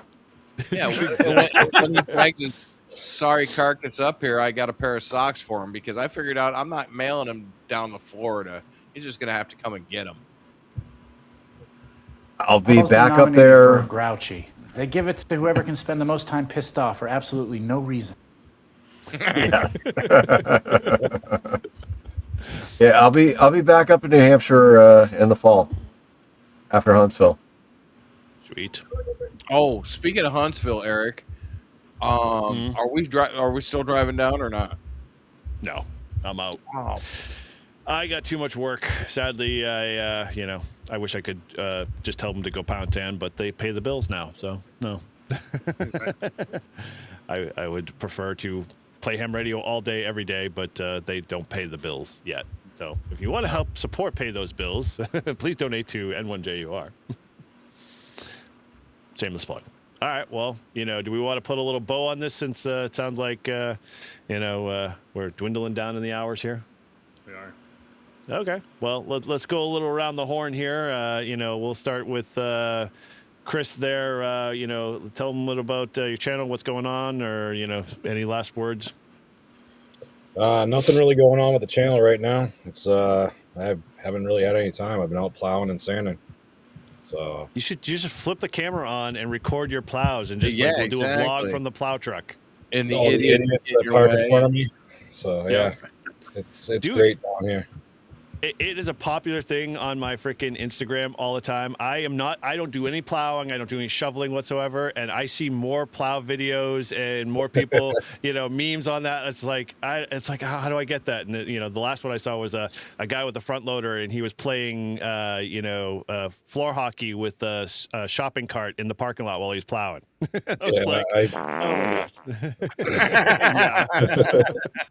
tried that with a shopping cart and it bit back this last time. It actually put a nice dinger in my fender. So nice. That sucks. Uh-oh. Yeah, no, I hope to have some stuff coming along as soon as winter's over, obviously. And Oh, the 24-hour POTA is coming up, so I just got to prep for that. cool. All right. Yeah, Well, that's about it. looking forward to it. Sounds good, man. All right, Mike, over to you and to MAK. Where Well, can they find you? if people didn't know, Winter Field Days this weekend, so I got to figure out what the hell I'm doing now that my club's event got canceled. But as far as coming up, like I can never think. This time of year is so busy with work, travel, and kids' sports. Like it's hard to think past like the next week and everything. But I did get, because of time off around the holidays, I did get a bunch of videos done. I've got more videos like lined up than I've ever had. So I'll definitely be having new videos come out on Tuesdays regularly. And members, just, you know, if you're a member of the channel, I'm releasing those early. I just released one today, which will come out on Tuesday, which I did something unique with one of Matt's chokes to turn it into a vertical antenna. So you'll kind of see what I did. Short video will be out on Tuesday, but channel members will get to see it first. So and channel members, if there's any in the chat, thank you. I appreciate it. You're welcome. So Yes, more videos. That's all I have to say. More videos. Yeah. But no, there's Wait, fun stuff coming. Wait, did we just hear that Mike is going to choke it in the next video? Yes. Okay. I just wanted to verify. Choking the chicken. All right. Well, over to the Grouch there. How can people find you? What's going on? And final words? Well, obviously, I mean, the channel's the easiest place to find me. All I thought the other Only Hams was. the other social links are there too. Yeah. Listen, when Only Hams becomes affordable, that might become an actual website. Let me just tell you. I'm still waiting for my naked Christmas card, so I was promised something and it still hasn't shown up. $11,000. No, listen, I'm wicked backed up on videos. I've been sidetracked with AI projects, and I've almost got my skydiving dashboard dialed in to where it doesn't matter what drop zone that you're at, you can use it. So I figure that'll be a nice, useful thing that I can actually end up pushing out to other people and having other people be able to take advantage of all my hard work. But yeah, no, I mean, I my plan for this weekend is to spend as much time as I can in the sky.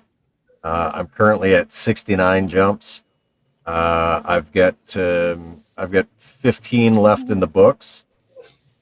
So easy to do in the next couple weeks. Knock out those 15, get my B license done, and then I'm just focused on getting the 200. 200 is my goal, and I'll get there. Cool. Yeah, looking forward to seeing that, and congratulations on the 69. I thought you surpassed that, but hey, 69 is a good number. I won't argue it. Now, I stopped at 69, and then I had intended to jump today. We got rained out, and then we hit with 50-mile-an-hour winds for 3 days, and then like New Hampshire temperatures where it was a high of like 45. Like it was ridiculous. So yeah, I didn't get a whole lot of jumping in the last 7 to 10 days. Oh, bummer. All right. Well, good on that. Looking forward to seeing more of the content. Hopefully that dashboard, because I know you've been talking about that for a little while, and definitely good to hopefully see a video on it maybe. Yeah. I should do that.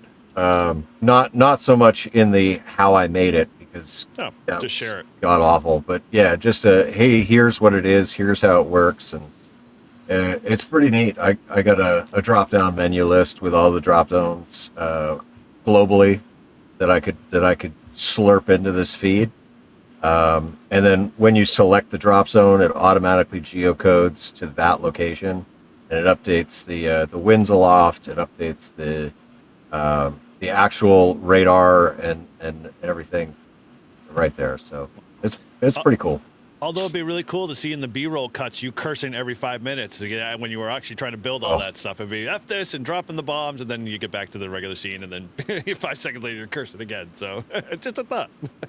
Dude, there were so many times where I'd be like, no, like, AI, you're fucking stupid. Like, I gave you the files. Why did you truncate the code and now it doesn't work? Like, stop doing that. And then, all right, here it is again. Do not truncate the code. Like... I'm sorry, Dave. I'm afraid I can't do that. Oh, man. Well, cool. Awesome on that. Marvin, how can they find you? Any last words? Yep. So go find me pretty much anywhere. I've been running a syndicate for Winter Field Day. I've been on quite a few channels here and there, but mostly is the ham radio guy. Podcast, any podcast platform. Majority of those come out of Apple podcast. The other thing is my YouTube channel. Dropped a new video today talking about some ham club auction stuff. It was kind of cool. And then I just dropped a brand new short podcast that's about 8 to 10 minutes long. Be doing more of these, but they're probably going to be for Patreon members only, I'm thinking. Something called Shack Smarts. And they're tidbits, hints, things to help improve that are short and sweet. But I did throw one out there on my normal podcast platform for kind of a teaser to see what people think. And, I'm looking for some feedback on that one. So looking to hopefully hear some comments here and there from that as well on the Shack Smarts and kind of cool little things along the way. Just simple things like, hey, put a cable tie on all of your, or a cable identifier, cable tag on all your different cables, so you know where they go and what they're supposed to belong to, and what each end of it is, where you go. Just simple things like that really help improve your efficiency of your shack. Because when you go tear things apart and you go to try and put something back, oh, where is this? And then you start in the cursing world trying to figure out where things go, and just save your time, yourself, operations efficiency of your time down the road. So it will help you. So those little things, that is what I'm trying to throw out there. I've got a bunch of them lined up already, ready to go out. And like I said, they'll probably go out to Patreons only at this point. We'll see where that goes. But channel continues to grow, just shy of 600. And so it's made pretty significant improvement this last year, and so I'm really hoping to get over 1,000 this year, and whatnot. But we're moving along. So channel's doing well, and things have been busy. So very cool. Well, when labeling cables, do not write on them with a magic marker. That is not a proper label. No. I've seen too many people do that. Tape works though. Yeah, if you remember what the color scheme is 10 years later. Yeah, exactly. Type in cable tag ID, and you can find lots of different options out there. So cool. Well, looking forward to your big tits. Tidbits and. As a member in your member only section. So excellent. So hey, just helping you drive traffic. I didn't say one time. All right, awesome on that one. Cool. And definitely check out all the Winterfield Day fun and activities up on World Radio League. I know I'm definitely going to pay attention to that from time to time just to see how things are going. And thanks again for all you do, Marvin, with Winterfield Day, man. It is a labor of love, and some days I'm sure a drinking day too as well. This week, it's been, it's this. I tell you, my wife is like, she knows like this week is Winterfield Day week, and I was like, my mind and everything I'm doing is just all dedicated to it, and it's just been one thing after another. And she knows I've been on lots of different live streams and joining. And it's like, sorry, dear, I just gotta go do this. I gotta go join this live stream. I gotta hop on this one. I gotta go hop on this one tomorrow night. And it's one of those things running the syndicate around. But it's been good. Just again, wish everybody the best of luck through Winterfield Day. Use common sense. Stay safe.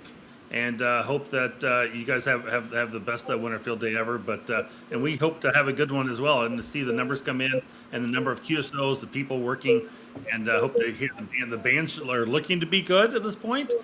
So hopefully no more solar flares coming between now and then. And it looks like it's going to be good. So I'm hoping that we can make some lots of contacts and have a fun Winterfield Day for everybody. So thank you for participating and being part of it. And you guys make it the best. So cool. Awesome. All right. Over to you, Mr. N3VAN. Any last hey, parting guys.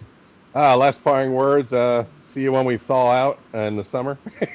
The cabin's not that cold, but it's at 65. We got to get the heat up in here. So No, I filmed coming in, and there was a little black cat walking across. So either that's a good or bad omen. We'll find out soon. So I'm going to show off some highlights on there. I did a Nano VNA video that I got to edit and put up there. That's going to be nice. Channel person, subscriber, emailed me and said, "Can you do one of this?" So I decided to do that, and just got to get it up there. So if we survive Winter Field Day, you'll see a video of it. I think it looks like we're one of the few clubs that are risking it and going out into a place like a cabin. That's where we're at. It's heated, electricity. We don't have to feed the fire, but as long as we have electricity, we'll be good. We're thinking of just staying here until it starts snowing, and then quickly pack up and go back to the QTH. So hopefully it should be good. If you don't see a video or don't hear from me, then you know what happened. So come rescue me there, Chris, with your snowplow, please. If it started snowing, you left too late. Is that what it is? No, don't worry, Marvin. We're not risking it, so don't dock us points, please. One final question: in your emergency plan, who is the first person to get eaten? I don't know. Who's the first person to get eaten? Is it you, Scott, or you, Phil? I don't know. Phil drew the short straw. I don't know. I think there's another ham radio club. We're at Cabin 9 here at Lake Nakamixon. There's another ham radio club, Philmont, Philadelphia, Montgomery County. They are in Cabin 2, so we'll just go over there and cannibalize them. So should be good. Are their call signs N5UDE, right? Yep. I believe so. Sure. So that's pretty much it, So cool. If I survive, you'll see me. Awesome. Yeah. Well, hopefully we need to continue to have your amazing antennas. If not, those antennas go up 20% if I die. So should be good. You got to come to the shack and then take all my plans, and you can make them yourself. It's emergency supply shortage. If you want to relax exactly now, get in on it before it starts going up. Exactly. Tariffs are implemented. Exactly. The Chinese will take over once I'm dead. 25% tariff on Winter Field Day, failures. So, all right, cool. Awesome. All right. Okay. Awesome, man. Cool. Over to you, Tortoise. How can people find you?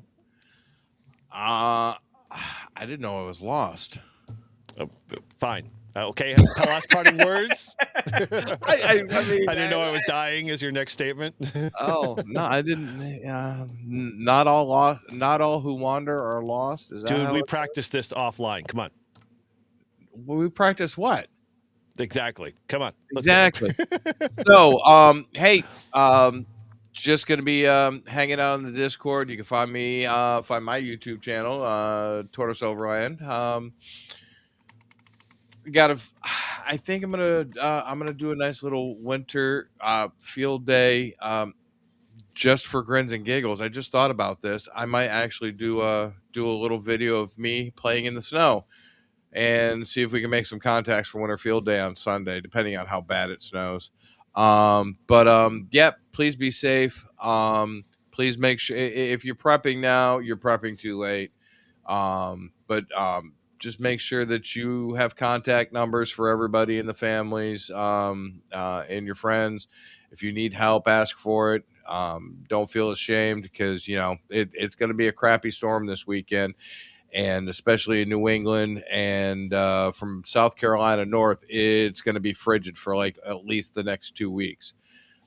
So make sure you stay safe, stay warm.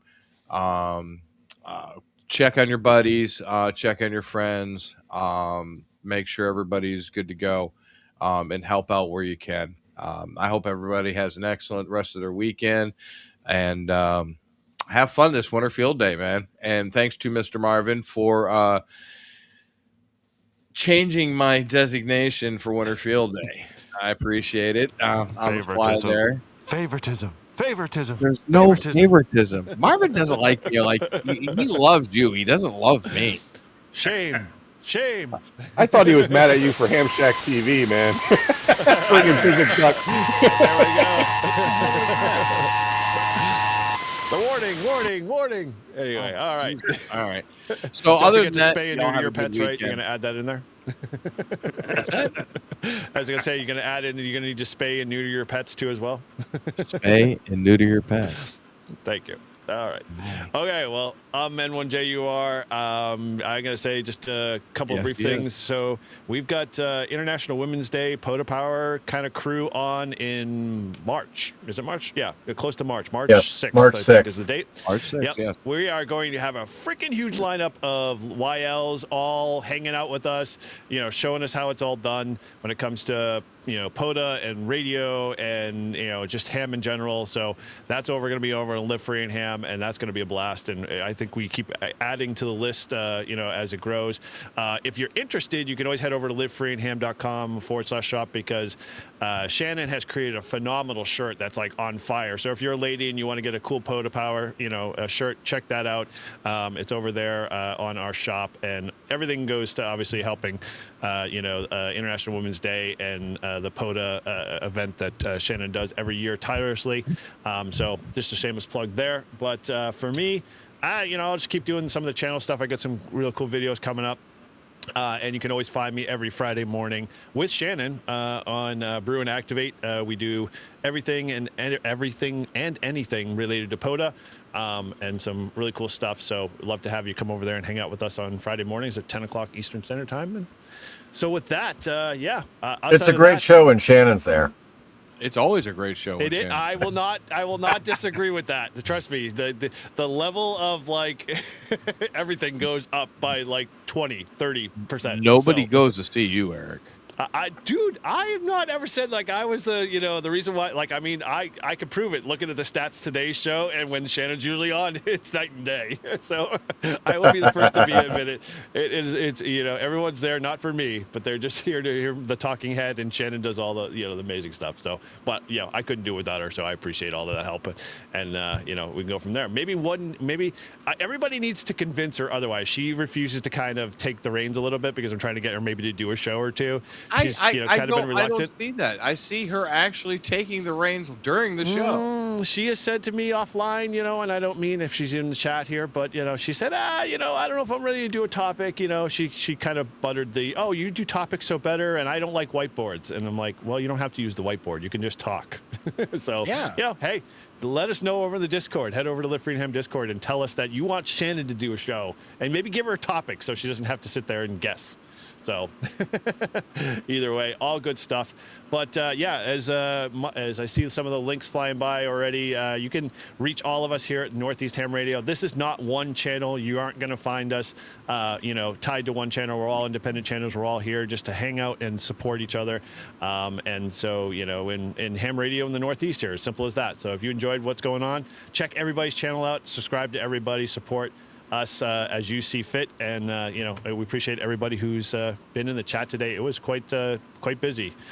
So with that, legends of the Northeast. Yes, that we are. We will be legends someday. I'm a legend in my own mind. This is a phrase I think it is. Jesus, you just read my mind.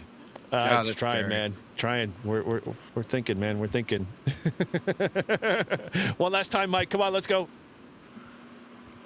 No hearts? Nothing? All right. Fine. Cut and loose. From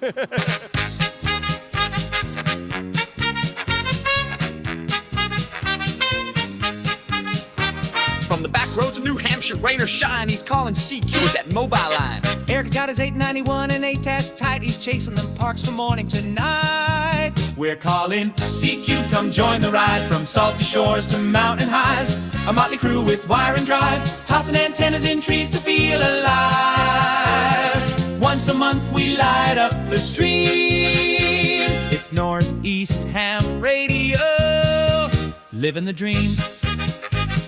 Izzo's in the woods with a stogie lit, got his logbook down and a chair that fits. But toss him a chip with that barbecue tang, you'll get a rant and the Hamburglar fang. Matt builds them tough and tunes them clean. Reliance hits like a well-oiled machine. Toss the wire in a tree, no need to prepare. 5-9 signals floating through the air. We're calling CQ, come join the ride. From salty shores to mountain highs, a motley crew with wire and drive, tossing antennas in trees to feel alive.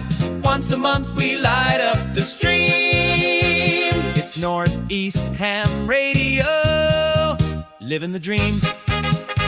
Salty Walt's got tales from the ocean tide, with a sailor's grin and that coastal pride. He wrote the book on waves and wire, a Rhode Island and soul with a northern fire.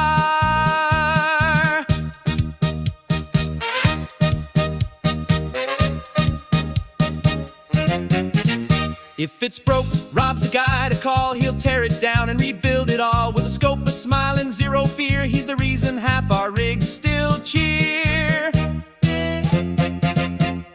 The grouch rolls deep with a pack and a plan. Sky above, ground below, mic in hand. From jump zone to parks, he's living it loud. Still grumpy as hell, but making us proud. We ain't perfect, and that's just fine. We miss a few calls and forget the time. It's happy hour when we go live. Mics get hot, and so do the vibes. So if we slur a bit or lose our roles, just blame the beer and our RF souls. Tortoise rolls slow through the woods and mud. Mass plates on the FJ, tires chewing the crud. He'll find the path where the signals roam with the calm CQ from his overland home. Marvin's got the badge in the winter plan. He'll brave the cold with a rig in hand. When the bands are rough and the tents are low, he's the ham radio guy putting on a show. I guess. From Rochester's edge with a voice so clear, Mike's rocking AM on the modern gear. He's hitting the air with that VHF bite and logging POTA till the stars say night. Todd's blowing finals at field day again. Still a proud Jenner, won't let it end. Talks baseball more than he checks his SWR, but he'll snag that contact from a mile too far. We're calling CQ, the signal's wide from the coast to the pines on the mountainside. We're a band of hams with stories to share, tossing wiring trees, putting watts in the air. Once a month we fire up the screen.